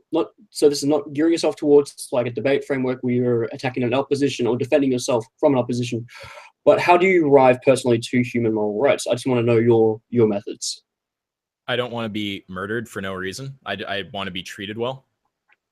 So it's a self-reflective thing. Yeah, it's just I don't want to be treated like that. And if I want to be consistent about that, I can't support treating others like that. Cool. So from this, very basic. Because a lot of people tend not to really get the name the trait argument. So how do you actually arrive at animal moral rights from human moral rights? Just to elucidate the pathway. So well, I mean, if you agree with human moral value, then someone else, I mean, what you've effectively done is you've said, I think humans deserve moral value. And someone can say, well, I think animals deserve moral value. So in order to rebut that, you actually have to put out a justification that you'd accept if it were true of you, and you can't. So if you're going to accept it for humans, then it follows that you have to for animals. Would you also be able to say that it would also apply to plants if it's just that simple? How would it apply to plants? You can differentiate plants in a meaningful way. Plants aren't sentient. True enough. All right. So, but there are a lot of retards out there who think bacteria and stuff like that. There's also a few philosophically minded people who think they've found a clever way around this, who are really actually just idiots. And they think, what is it that they say? They say it's an appeal to ignorance. There could be a trait and you don't know. Why do you assume there's not? Well, I mean, the whole problem there is if I say, okay, well, there might be a trait that differentiates white people from black people. I can't name it, but based on this supposed, trait that may exist, I'm going to just murder black people. You're going to say, no, I'm erring on the side of caution and assuming there's not a trait. So to justify erring on separate sides of caution based on whether it's a human or an animal, you'd have to name the trait. So it just brings you back to name the trait. Would it be better to say that it's through like a shared experience of well-being rather than just simply saying it's because we're in the same category of sentience? The reason why we should have animal rights as well as human rights. It's all that stuff kind of bundles together for me. Like sentience gives you the space to experience well-being and suffering. Like obviously those are like moral quantities we're concerned with. I mean, if a being could not experience any suffering or well-being, but it was sentient, I mean, I don't know what it would mean to mistreat that being if you can't actually cause it to like have a negative experience in any way. So, I mean, there's definitely a need for a concern for well-being down there. Again, not an ontologically objective need, but like to create a rational system, I think we pretty much have to be concerned with so well-being and suffering. If you do use well-being or suffering as some sort of a trait to discipline what morally applies, how exactly would you arrive at well-being being a moral criterion? So how would you actually arrive at that? I'm not sure how you're asking this, because it sounds like you're asking me to build a case for like objectively why that should matter. And there's no reason objectively why anything should matter. Value is part of the subjective dimension. It doesn't exist outside of minds. So I would say if it definitionally falls within the category, then that means that in order for it to qualify the topic or the qualify the actual category morality, that it necessarily must include the specific criterions from one's perspective. I don't hold that position. I mean, you can build a morality that's just like evil and inconsistent and say that's your morality. It's an evil and inconsistent morality. So you'd have to basically find out a way to remove these types of genetic anomalies, like say for instance sadomasochism, or these socially influenced opinions like that this inchoate moral nihilism like Bering and T.J. Kirk has. It really annoys you, eh? You do not like that view. I really fucking hate TJ and I really fucking hate Bering. They're the dumbest motherfuckers I've come across ever. Okay, when it comes to the subject of morality, they are sophists, and it is so frustrating the way in which they do craft their responses, and they even discuss the subject. It boggles the mind how they cannot actually see their own cognitive dissonance, both affirming and denying moral truth aptness, I guess you could say. Both saying moral nihilism and also social construct truth aptness. Like, what the fuck are you on, you dumb fuck? Yeah, see, I don't know either of their content well enough to actually have a clear opinion there. But like, if that is fucking accurate, I can definitely understand how that would annoy you if they're like claiming to be nihilists but saying moral statements are truth apt. And just to be clear, like with all that shit, like again, I think that connects to what you'd call error theory. And just to be clear, like my position there, it's like, no, moral statements are not truth apt. They're like conditionally truth apt, assuming that you define what moral means. Once you define it, then they're as truth apt as any other thing in science or logic. Yeah. So they are referent to a specific state of affairs, and unless the state of affairs comports to that definition, it doesn't qualify the category of morality, semantically speaking. So if people can't fucking understand that, it boggles the mind how to actually rectify that stupid mistake. So that's pretty much why I personally go for a found hero-interest approach, which is to start from the ground up, because otherwise we don't actually solve these meta-linguistic disapprovals. And we stay in this fucking limbo of moral nihilism versus moral objectivism. It's just absolutely retarded. I see, like, I don't want to argue from the ground up with someone who already accepts moral principles, because that's kind of like saying that, you know, even if you can teleport to halfway up the mountain, you should just climb it, even if there's some like vital goal to reach at the top. It's like, you know, I'm taking the fucking teleporter. Like, I'm not going to waste time arguing for how morality exists or why morality should, unless you're going to say that they want an inconsistent morality or reject like basic moral principles, like that murder shouldn't be done. Again, reject them subjectively. I'm never talking about ontologically this is true. Like, unless they're going to say I personally am okay with murder or I personally am okay with inconsistency, we're arguing from what you hold to veganism. We're not going to go down and like it's just annoying. It's kind of like someone who's like standing on a table being like you know, like prove to me like it's, maybe that's not the best analogy, but it's like you're already on the fucking table. I'm not going to like, you know, start from the assumption that we're on the ground because I can already see you standing on it, you know? Yeah. There's so many things I do actually want to let loose on regarding that. But there's just too much shit to actually go through. There's too many flaws in their argumentation, too many fucking fallacies that they don't actually understand themselves yet deploy as trying to append to our arguments for veganism.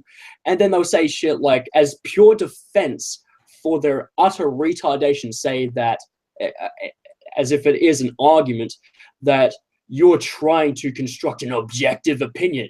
My opinion about morality is objectively correct, and it's my opinion alone. And as if that's a fucking argument. Oh, no, and with me, it's like, no, I'm not. I'm just pointing out yours is contradictory. Exactly. And they make this very, very delusional and paranoid assertion or assumption based on that you were trying to say that it's your in particular opinion that is objectively correct. Yeah. They make this mad, absolutely insane follow through from it that actually doesn't follow. It's just pure delusion and paranoia built up from the shit that TJ Kirk and fucking Bering say on the subject of morality, because they cultivate the biggest fanboys. I'm not sure if it like the existence of that kind of thing on YouTube comes from them, but I'm just agnostic on that. I just don't know the history of their videos and channels. They cultivate too vast of a following to not have any sort of influence based like on that subject in and of itself, because so many people like it, and it's so frustrating to see people actually subscribing to this erroneous bullshit, this absolute sophistry, this tripe, this fucking nonsense, whatever other adjective that means retardation that can be appended to that subject.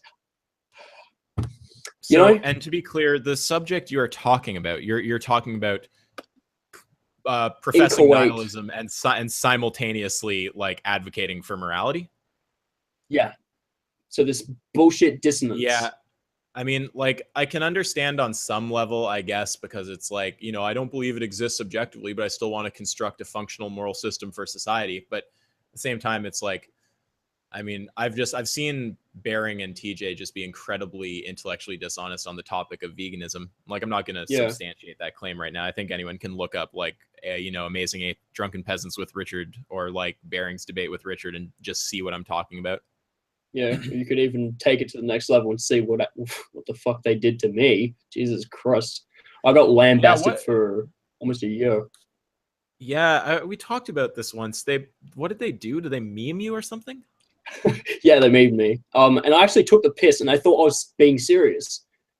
I took the piss out of my old argument, and they thought that I was trying to like be arrogantly like, this is the kind of double think that they have. They don't actually, they make these paranoid assertions nonstop. And because there's all about like the social construct in that fucking DPP sphere, that whatever immediate assumptions they can make, as long as it gains social traction within their fan group, it's therefore true. And therefore, because they made the assumption that I was trying to like arrogantly make myself look better, they started to actually believe that. And I got lambasted for a fucking year almost because of their own retardation and lies. Like, I don't know the situation well enough, but that is unfortunate. I'm sorry that happened. Is the meme dead now, or do they still? Yeah. Oh, they actually there's still plenty of retards. There's actually a video out there that's basically titled a DPP Objective Morality Guy. And yeah, it's got a picture of my face, so you immediately see it. It's got about 7,000 views, which is actually quite significant for a sectional video, a part of the actual mainstream. Some random clip, yeah. Yeah, so I had quite a few fucking fanboys up my ass about shit they didn't even understand, making all these paranoid assumptions. So Sounds brutal. if you guys want to look that up, actually, I'll probably link it in the description if you guys do want to peruse the absolute mess that was my argumentation back in 2016, but also the argumentative mess that their response was, which is absolutely fucking embarrassing. Darren, maybe you should come back now and just murk them on veganism. Yeah, I'm planning on doing that. I'll be doing that on my my second channel. Actually, it's technically going to be my main production channel, DZ Scope. In time, guys. Though in time, when I do get the equipment, and trust me, I'm fucking strapped for cash. So so that's why I set up a Patreon. But as to whether it'll be successful, it's redundant. It's whether the people want to hear me express my opinions and murk the fuck out of retards. I got you, man. That's what. Yo, Darren, I'm Yeah. starting to wear a tiny bit, so we should finish up whatever you'd like. Yeah, to wrap it finish. up. Yeah, absolutely. So Totally. Is there any like final shit that you want to hit on? yeah, and that would be just one last question to you. And what would you say totally. your prescriptive ethics are? So what should we do as humans in society? I think generally speaking, we should try to maximize well-being, reduce suffering, and we should be logically consistent. Beautiful. How succinct. That's perfect. So I think we should take a Q&A section very briefly until we're worn out, because it's now 4:19 a.m. where I'm at. So I'm kind of worn myself, but that's fine. Holy fuck. Yeah, sure. Ask me a few. And then I think I'm going to Yeah. make some food. Oh, yeah. So what have the people got to say? So we've got OJ Mizzen, Liam Anthony, all Fuck kinds. Mizzen. I don't want to take... I'm not taking any questions from Mizzen. Are you sure? Yeah, that guy can suck my dick. Okay. All right. Yeah. Because you're... That's fine. All right. So yeah. Bearing on veganism. Flipping the chessboard when he's about to lose. Yep, that's pretty much it. If you guys have any like specific comments, that would be much more appreciated than like just random statements about what we have talked about. Because if we can actually gut it towards like a specific subject to cater to what you want to learn in particular, that can be a lot more substantive and helpful, you know. So like I can answer one or two questions if the chat has a question or two, I can answer them. Yeah, so let's go with two or three. Or just whatever people come up with within the space of 5 minutes, because I'm going to say that's probably all we would have left. And it's really a shame that Martin didn't come on, because I was going to ask him where he's been and discuss like security stuff, because I actually do want to become a bouncer myself. So it'd be great to know what information he has to offer. And I was going to discuss what is good to him, because he loves that subject. So Coffee Smug asks question for that Ask guy. His name is Isaac, and he is one of the pioneers of rational veganism. So pay your motherfucking respects. I don't know about that. But what's the question? What's he asking? Why argue over morality if it's just a matter of opinion? Well, I mean, presumably you want some people to change their opinions. Yeah. For functional reasons, I'm assuming. Yeah, well, I mean, it's a pretty straightforward answer. It's like, are you happy with the opinions that the Taliban holds? Like, are you happy with the opinions of, like, I don't know, if you're a liberal or a conservative, but are you happy with the other side's opinions? Wouldn't you rather have conversation and try to, argue people into rational positions? It's not like people are just dogmatically glued to everything they believe. People do change their views. I mean, pretty much everyone here is vegan, I assume. So I think everyone here has changed at least one view. Rob K asks, I could construct a consistent moral framework around the welfare of rocks. Is consistency really all you value?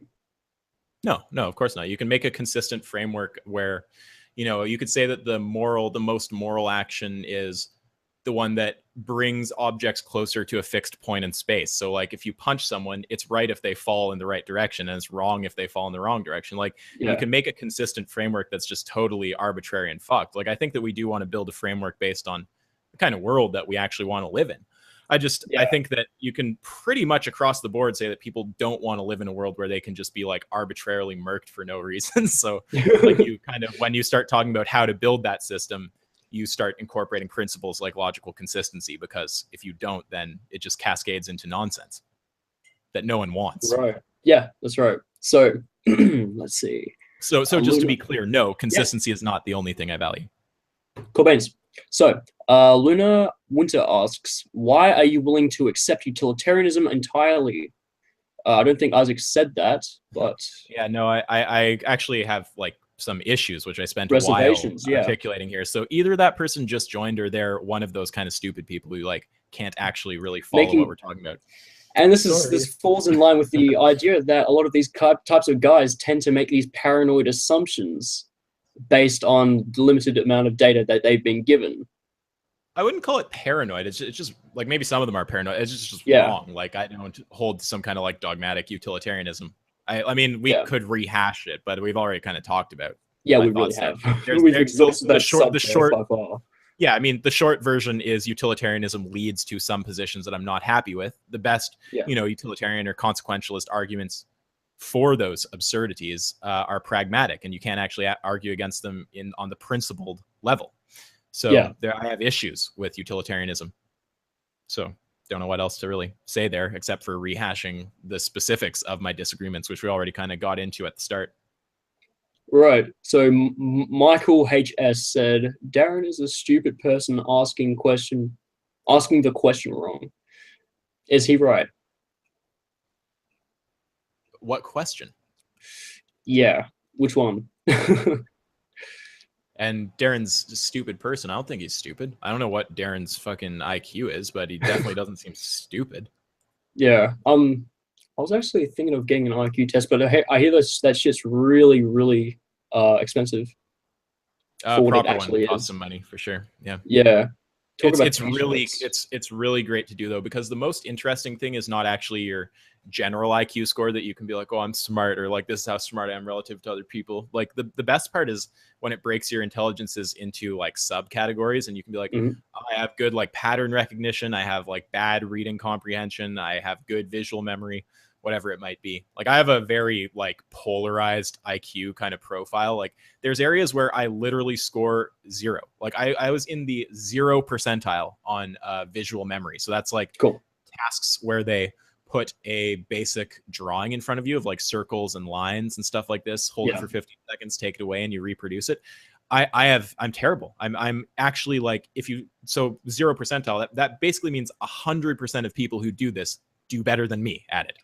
And then there's other areas. Yeah. Then there's other areas where I score really high, like reading comprehension or like abstract stuff like patterns. And I think the highest ones were reading comprehension and visual pattern synthesis. So the coolest thing about IQ tests is almost, in my opinion, it's like the subcategories of intelligence that you have, and seeing how they break down, and you'll learn a lot about yourself. It's really interesting, worth doing, highly recommend. Beautiful. So one last question, and then we'll end it, so that way we're not really staying well past our welcome. You know what I mean? So it's all good. Thaddeus Walker, Jesus Christ, Walker asks. Question for the masses. I don't know that Merc means. Get me some etymology. All right. What does Merc mean? It's M-U-R-K. Merc with a U is an alternative spelling with Merc with an E, which is short form for mercenary assassination, basically. It's just to merc someone, to like send a mercenary to kill them, to just to kill them, to like own them. Like a mercenary is a professional killer, right? Like somebody's paid to do this shit. So you hire a mercenary to kill someone, and then you deploy logical argumentation to kill someone's argument. Yeah, sure. Simple extension. Oh yeah. All good? Yeah, I think that's it. Oh yeah. Thank you so much. Thank you so much for giving me this happy to amazing opportunity. Yeah. Yeah, no, and I'm happy to talk with the smaller vegan channels for, I mean, I don't want to get super bogged down, but like for those of you who just kind of want to like get more exposure or whatever, you know, like I'm always down to communicate with the other vegans. I think that generally speaking, you want to like try to lift up as many of the people on the smaller level as you can, who hold like sufficiently similar views that you don't think it's bad to give them attention. So I'm always reachable, and it's good talking to you specifically, Darren. Beautiful. Thank you so much, Isaac. That's been a fucking excellent stream, I reckon. It's just a shame that Martin wasn't here, but you know, another time. But yeah, I'm going to talk a little bit more about, like, say, for instance, my future on YouTube. So I do appreciate, one last time, I cannot stress enough how much I appreciate you coming onto my stream. That's absolutely excellent. It's not demonstrated by a lot of YouTubers out there who do have a higher level of social presence. Hats off to you, man. Have a fantastic day. Yeah, I'll say one thing to that with streaming with smaller channels. Like, the reason why a lot of bigger channels don't want to do that is because it gives people attention. Like, if I give some Carnus channel attention by debating them, they'll gain a bunch of subs, they'll gain a bunch of people. It's not worth it. But if they're vegans, fucking sure. I only spend time on Carnus if they actually have a following and it's going to get out to people. Anyway, great talking to you. Really appreciate it. Anytime. Beautiful. Have a good one. See you later, man. Okay. Okay, so one final thing to discuss is, in fact, shirts, because we're opening up a line of merchandise. So this may be interesting. It may interest some people. I know this is going to drop a lot of the viewers, and that's fine. But just the viewers who are still interested in my potential on YouTube and my future, consider in the future that I will be opening up a line of merchandise. And I might as well open up the folder that shows all the different types of things, like t-shirts, mugs, posters. And they aren't specific to my channel, so it's not as if you're fanboying over me by buying these products. You are buying something that could be perfectly catered to your situation, philosophically speaking, or ethically speaking, academically speaking, anything. So just let me open up the thing, and I'll actually give you guys an example. So products I'm going to be producing, I'm going to start writing prolific author. So it's going to take me a very long time. It's going to be a process that occurs over time. So I want to write books such as a debunking series that delves into, say, for instance, debunking sophistry. It sounds like a difficult subject to do, but if you find out the fundamental function of philosophy or the fundamental function of human conceptualization, you can actually construct and deploy an argument against faulty mechanisms of conceptual functions, which would in fact debunk things like sophistry. Another thing would be debunking solipsism, simulation theory, and trust me, they are not infinitesimally removed from truth statements. You can actually find answers to them. And I want to keep the answer, the reasoning for the answer, a secret until I can produce the book, because they're pretty heavy and it's taken me such a fucking long time and hard study to get to these answers. So they'd be very much after the fact. Because I'd want my efforts to be, worth something in end. And then things like debunking the Cartesian demon, like, how do you know that your mind isn't just influenced by an invisible, malevolent demon? That every single thought in and of itself is influenced and constructed by the Cartesian demon, who's just influencing your thought and your psychological constructs. I'll do a book on debunking that. And trust me, that's just as big and hard-hitting as debunking the simulation theory. They are fucking massive subjects, so the answers and rationale to which are pretty long-winded. They're very serpentine, very circuitous. Another one that I want to do, and this is going to piss off a lot of people, but how to metaphysically debunk God is another very, very big, hard-hitting one. And that is not to get into the personal subjective senses of defining an entity as God, which could actually extend unlimitedly. I'm talking about specific to the definition outlined by Oxford. And if God, if he was, or it was, dependent on any other predicate other than omnipotence, suggest what would be his necessary predicates if it wasn't omnipotence.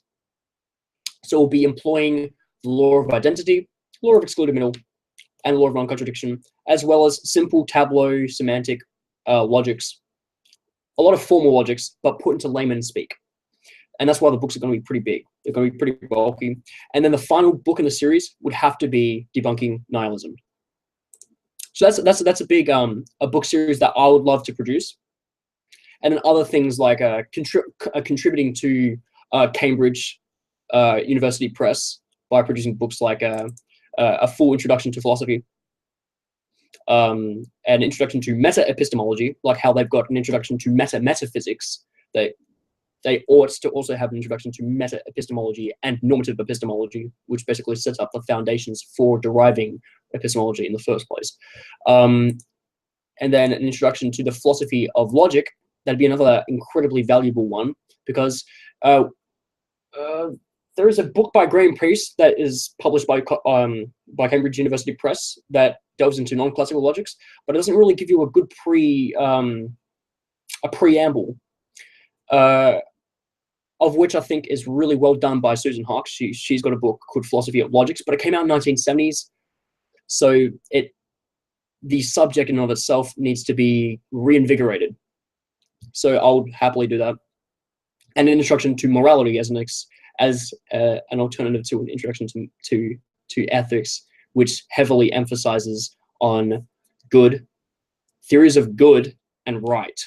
So that would be covered by an introduction to morality.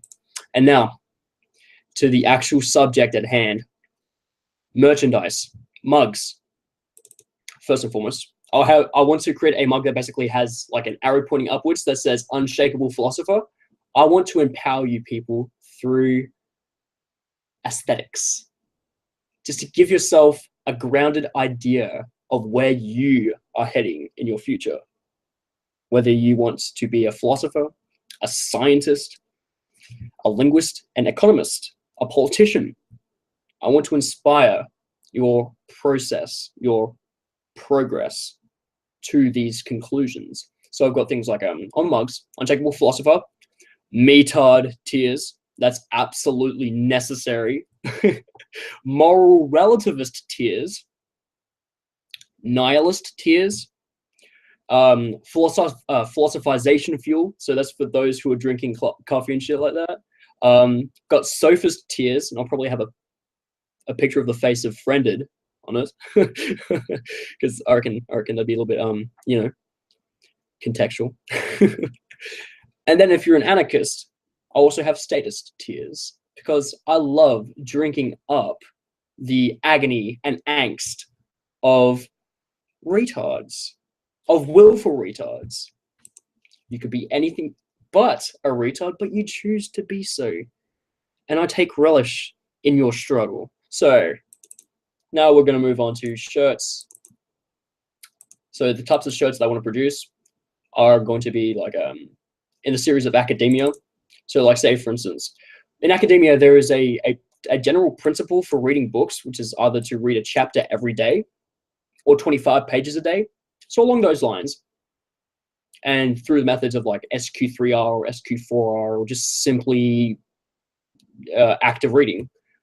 So I have two different shirts for that. So one shirt that would say a chapter a day, if you follow that, or 25 pages a day. So it not only expresses that you are academically primed and reading a shit ton,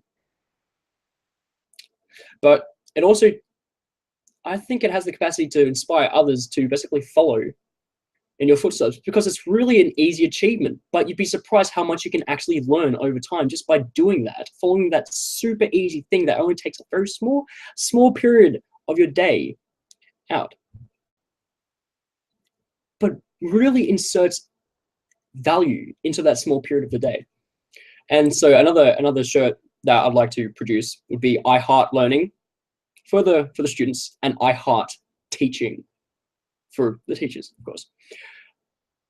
And then I'm going to, like, for those who are very boom, they want to make a change in academia in particular, have the saying, research methodology for the win. Of course, it can inspire other students there to start looking up research methodology and be inspired to actually look into it, because research methodology is the very methodology that PhD people go for. And and the actual act of doing so, it's actually so easy, but so powerful. Research methodology is amazing. It primes you for PhDs. It primes you for higher doctorates. So that's when these two t-shirts come in, shooting for a PhD and shooting for a D-Lit. A D.Lit is the highest attainable degree in academia. And if you're primed for that, buy that t-shirt and inspire others to look up what a D.Lit is and to be inspired to get it themselves and make some waves in academia, because you can have some tremendous influence by achieving a D.Lit. A literarium doctorate is amazing. So I'll give an example of someone who is literally probably the smartest, most influential logician who ever existed. Graham Priest has a D.Lit. I'm not exactly sure what in, perhaps philosophy, specializing or double majoring in epistemology and logic. But he has made some incredible waves. He's the guy who is known for dialetheia. Now, dialetheia is the posited logical true contradiction. Let's see if I can get my card. Yeah, all right, so dialetheia is such. The statement on the other side of this card is true. Flip the card. The statement on the other side of this card is false. So that means that it's false because it's saying that the other side is false. So if the other side's saying it's true, that means it's now, therefore, that the other side is false. An infinite regression that cannot be answered.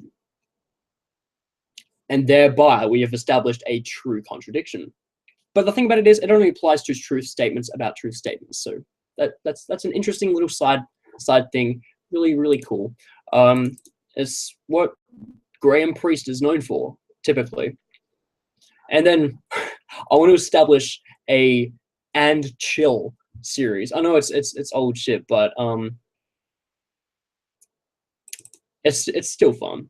So, like, for the people who are into these particular subjects, like Austrian economics and chill, capitalism and chill, Rothbard and chill, stuff like that. And for like philosophy, contemplate metaphysics and chill, discuss epistemic limitations and chill, formal philosophization and chill. So just these absurdities that just completely blows the typical normative idea of that joke out of the water.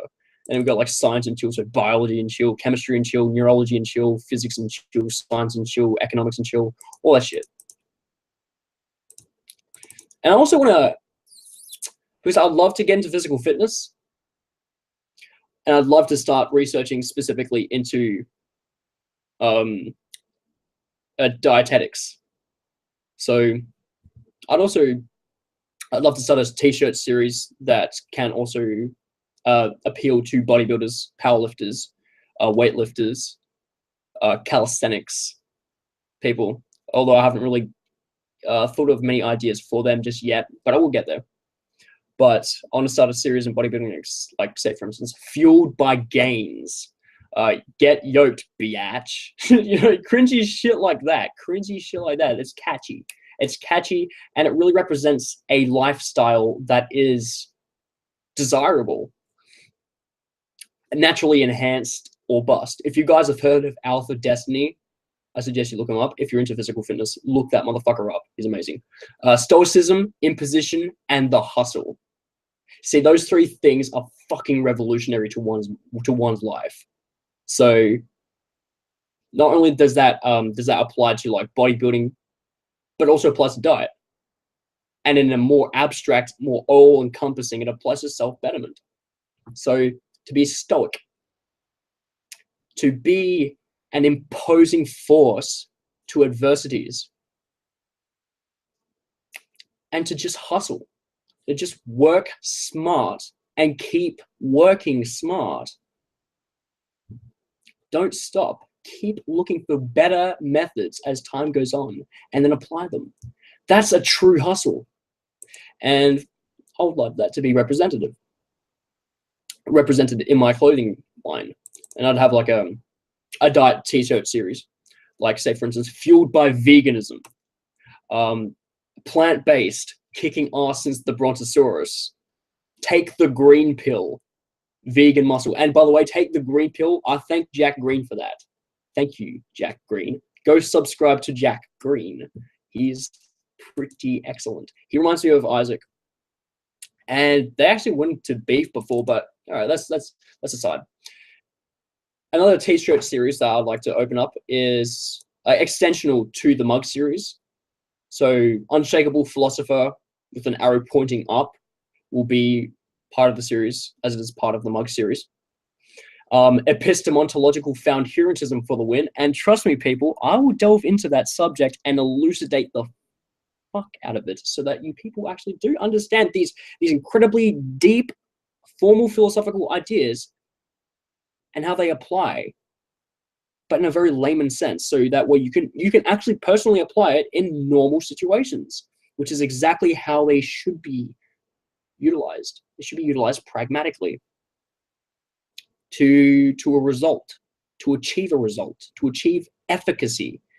Another t-shirt I'd like to release is I am a moral foundhuranist, look it up and be enlightened, which basically does enhance traffic to my channel as I do, when I do posit the epistemological status of morality being foundhurantism. And that sounds like a lot to take in, and trust me, it is. It's a shit ton to take in, but I will actually delve into that in my first educational video for this channel. The first educational video is going to be an introduction to ethics, how to think morally. So it's going to be part one of, I think, perhaps a 3-part series, just dedicated to an introduction to ethics.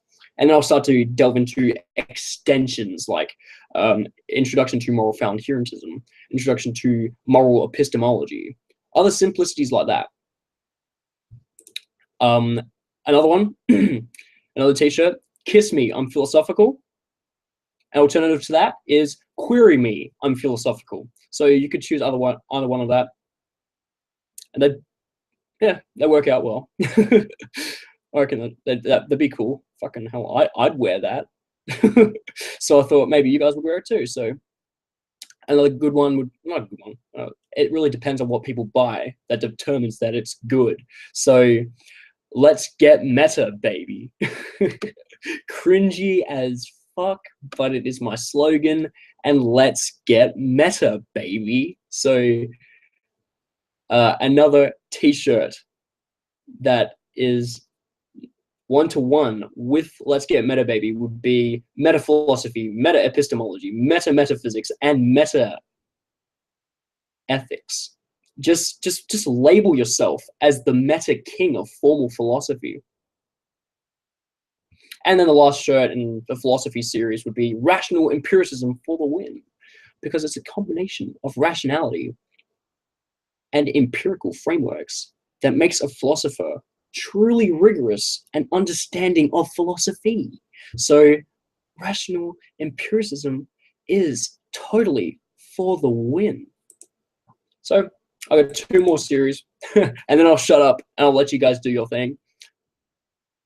But I've got like a political series that says Austrian economics is dope.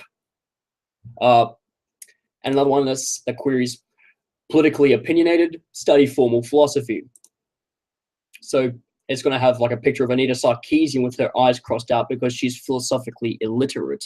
So another one would be social justice is an oxymoron, and it's going to have a picture of Che Guevara with his eyes cut out. Not eyes cut out, Jesus Christ, that would sound psychopathic. Yeah, it does sound psychopathic. Just his eyes crossed out because he's blind to the idea of social justice actually working or not. So another one would be taxation is legalized theft, literally by definition. So this is really, really appealing to the anarcho-capitalists out there, or even just the anarchists in general. So if you're an anarcho-syndicalist, this shirt's for you. Another one would be, this is particular to my particular views. So it's particular to particulars. So, ooh, meta. Let's get meta, baby. But yeah, vegan, atheist, anarchist. If you do follow those 3 things at once, that's pretty damn cool. And you are a super rarity. I'd say you're perhaps within the like 10,000 people on the entire planet. If you are a anarcho-capitalist, a vegan, and an atheist. That's probably the rarest demographic, ideologically speaking, on the planet. Just saying. But if you are, props to you for being part of that scarcity, economically speaking. And the final t-shirt series is going to be self-betterment. So on a t-shirt, black coffees and cold showers, because you are passionate about the grind, you're passionate about the hustle. Another one will be, I heart Dale Carnegie. I heart Eckhart Tolle. I heart Stephen R. Covey. The three main pioneers of self-betterment and business excellence. So if you guys have heard of them, and I'm sure you will have if you've studied anything to do with self-betterment, that they would be the t-shirts for you. Another t-shirt would be professional hustler. You gotta love the hustle. You have to love the hustle. Life is a hustle. Don't make it a hassle. Another one would be stoicism, minimalism, and I will explain proficientism. Maximize your functionality as a human, and you will have achieved proficientism. And yeah, I got the tism. So, the proficientism. Exactly. So, the final shirt I'd have in the entire series is going to be the quote that my channel runs by, which is by Daniel Dennett. The secret of happiness is find something more important than you are and dedicate your life to it. So I would love that quote on a t-shirt for people to basically spread and enlighten others as to their capacity as human beings. Oh, and by the way, I'm open to suggestions. So I'll scroll back up when I finish reading out this entire series. And I'll take into account whatever you guys have suggested. So, oh yes, one more line of merchandise is posters. So based on what I learn within my massive book list, 27 books, introductions to formal philosophies, and explanations of incredibly big subjects within these formal philosophies. I will basically, I'll create posters that you can hang up in your room to look at and be inspired by the fundamental simplicity of functions, axioms, tableaus, all this esoteric stuff simplified. So I'd have a poster dedicated to the structural map of biology, the structural map of chemistry, cognitive sciences like neuroscience, psychology, social science, and the like. The structural map of economics, the structural map of physics, starting from the very first discipline all the way to the end, like how a Mariana Trench of disciplines is. And very briefly explain in key terms what they mean and why they happen sequentially. So that may be valued to those who are looking to study these subjects. I'll do the very quick table of contents mapping of the entire subject. I'll put on a poster and give it to you. So that way you don't have to do that grinding work. Another group of structural maps could be in epistemology. So that will include truth values, truth theories,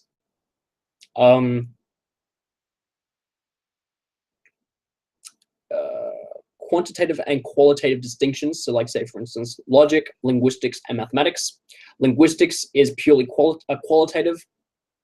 Logic is qualitative and quantitative, and maths is purely quantitative. So talking about the structural coherence of this, the necessary sequence and putting it in layman's speak, so that way you do understand and intuitively grasp why they actually develop the way they do. So I'd also include, like, say, for instance, the structural map of ethics, linguistics, logics, and mathematics. So that way you also get a grasp of these fundamental disciplines and how they work. And then I'd also have, finally, the final series of merchandise in posters is the structural map of cognitive disciplines. So that is structural map of metaphysics, the structural map of philosophy, the structural map of self-betterment, where to start and how to coherently approach the function of these disciplines. That's basically how the structural map works. What is the function of these specific disciplines, and why do they in such a way to these more complex ideas, like how math starts from simple linear graphical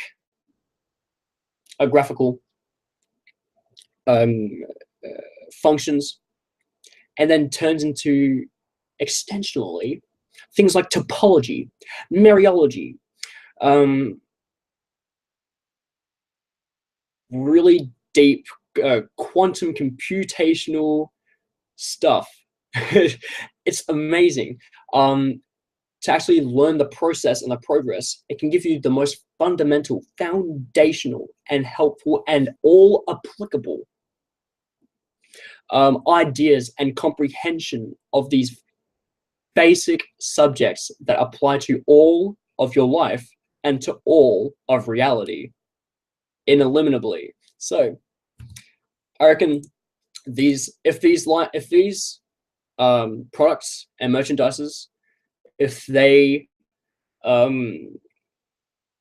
sound like something you would buy, let me know. And if you have any suggestions, let me know, because I listen to you people. I listen because I want to produce something of value to people. I don't want to just simply blindly be swept up in, like, say, for instance, popularity, and just forget about my viewers, because my viewers is what creates that popularity. So you people mean everything to me.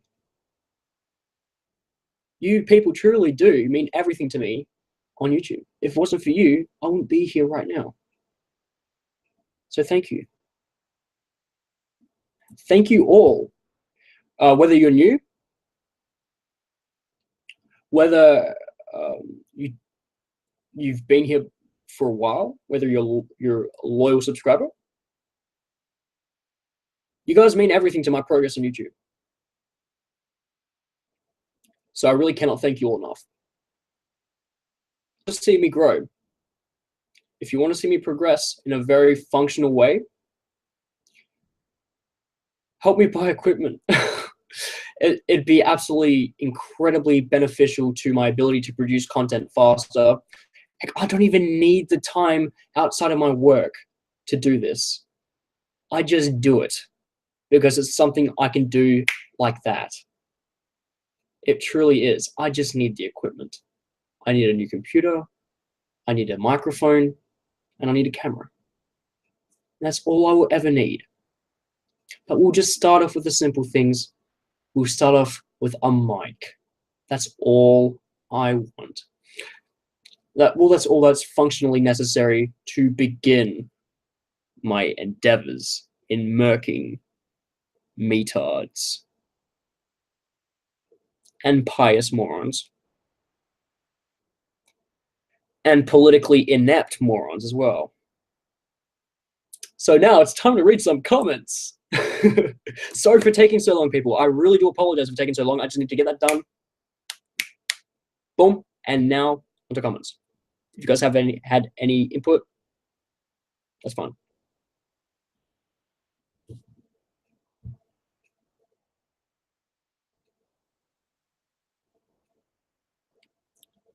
Oh, by the way, bandwidth 0, I'm pretty sure I could make a custom shirt for you that says "Query me, I'm queer." I reckon that would suit you right down to the ground.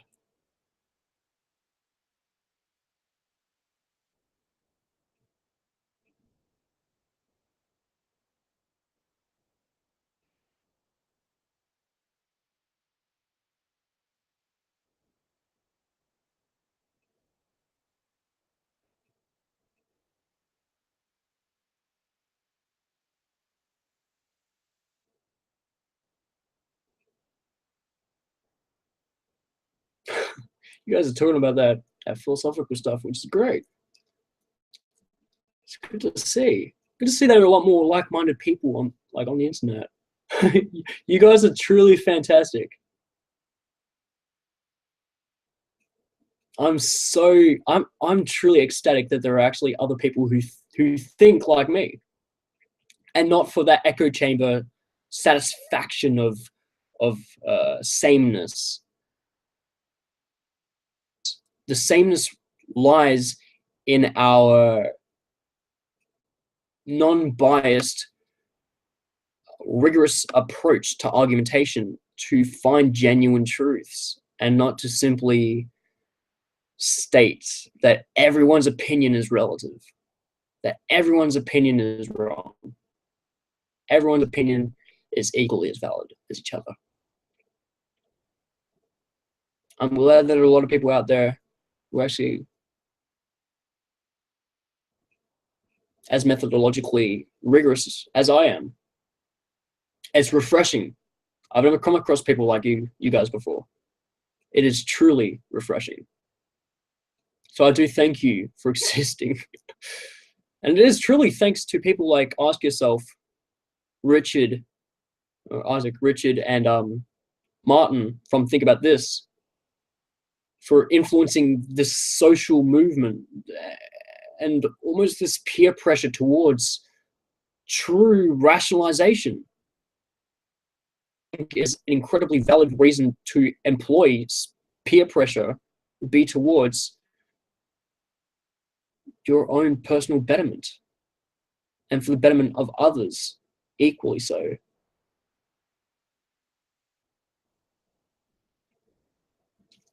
In the stream already, I need to go to sleep. Sorry, coffee smug. I'll end the stream soon as possible. All right. Karl Marx was white as well, so I don't know what the fuck to believe because he's racist. He's racist. Being white because colonialism. I love Bandwidth Zero. He's great. You can always be sure to expect reliably hilarious comments to be said by Bandwidth Zero. He's a reliable source of trolling. I just have a huge issue with not being to determine between reality and hallucinations. It gives me anxiety. Understandably. We can discuss that in later streams, but time to scroll down to like the bottom where you guys are actually talking. Darren looks highly caffeinated. I'm not. I'm tired. He's full of coffee. Nah, not even close. I wish, but no. I don't know. I just feel super inspired by these subjects, these discussions. It's the equivalent of caffeine to me. It gives me like this cortisol or serotonin high. It's great.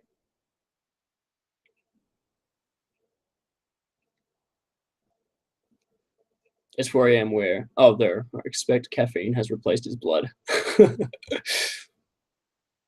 I wish, Tyler. Oh, by the way, that's my wife. She's amazing. Clocking off, guys. Oh, crap. See you, Morpheus. Alrighty, let's see. Let's really start to scroll down. Let's see. Agreed. It's not happiness for confirmation bias, just an appreciation for rare human. That's right.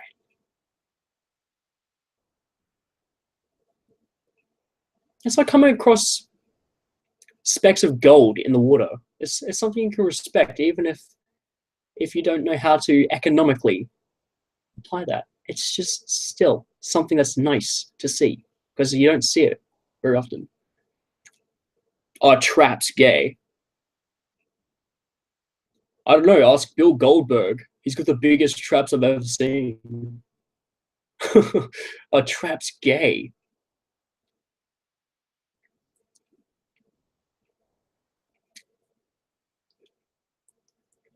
Trapezius muscles are manly as hell. I'm gonna murk you, Mizzen. I'm gonna murk the fuck out of you. You know what? Fuck it. Let's do this. Let's do this, guys.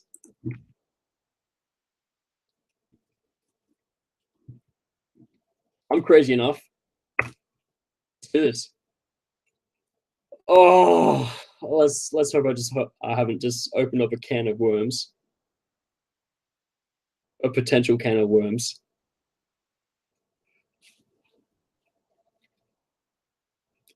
I was hesitant, but now I'm thinking, let's do it.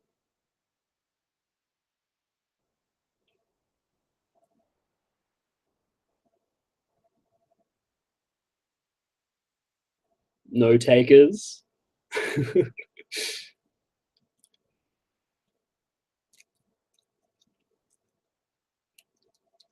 was going to bed, but I'm up now. Damn right you are. I catch ladies with my traps. My traps are better. Damn right they are. Jesus. Tyler's got the biggest traps I've ever seen. Her ears.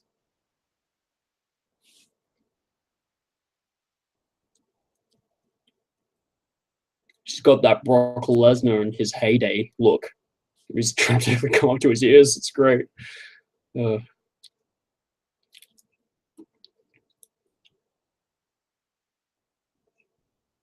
Trap. A man who dresses like a woman. Wait, what? And somewhat feminine in appearance. Could almost be mistaken for a woman until you are in the bedroom with one. Oh, that makes sense why you'd call that a trap. That makes sense.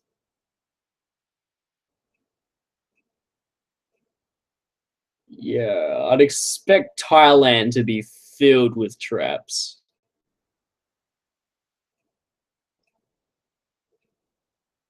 I get more females in an hour than you've got in your entire life. Shut the fuck. Damn right. All right, doesn't count if it's girl on girl because reasons. What? What are you guys talking about? Love me some. Oh my Jesus Christ! This conversation is derailed. All right, I'm gonna clock off now, guys, before things get a little bit too weird. I'm going to put the timestamps for the different subject discussions in the description. Oh, not the description, but in the comment section. I'm gonna pin it, and it's gonna make it easier to watch. So if you're looking for specifics in our discussion, and then bam, you're there. You're there in philosophical heaven. So thank you all very much for watching. I really do appreciate you individually and everyone, my stuff. Much appreciated. Whether you like or dislike, that's fine by me. As long as you're listening. Absolutely fantastic. So thanks again, guys. Have a rational day.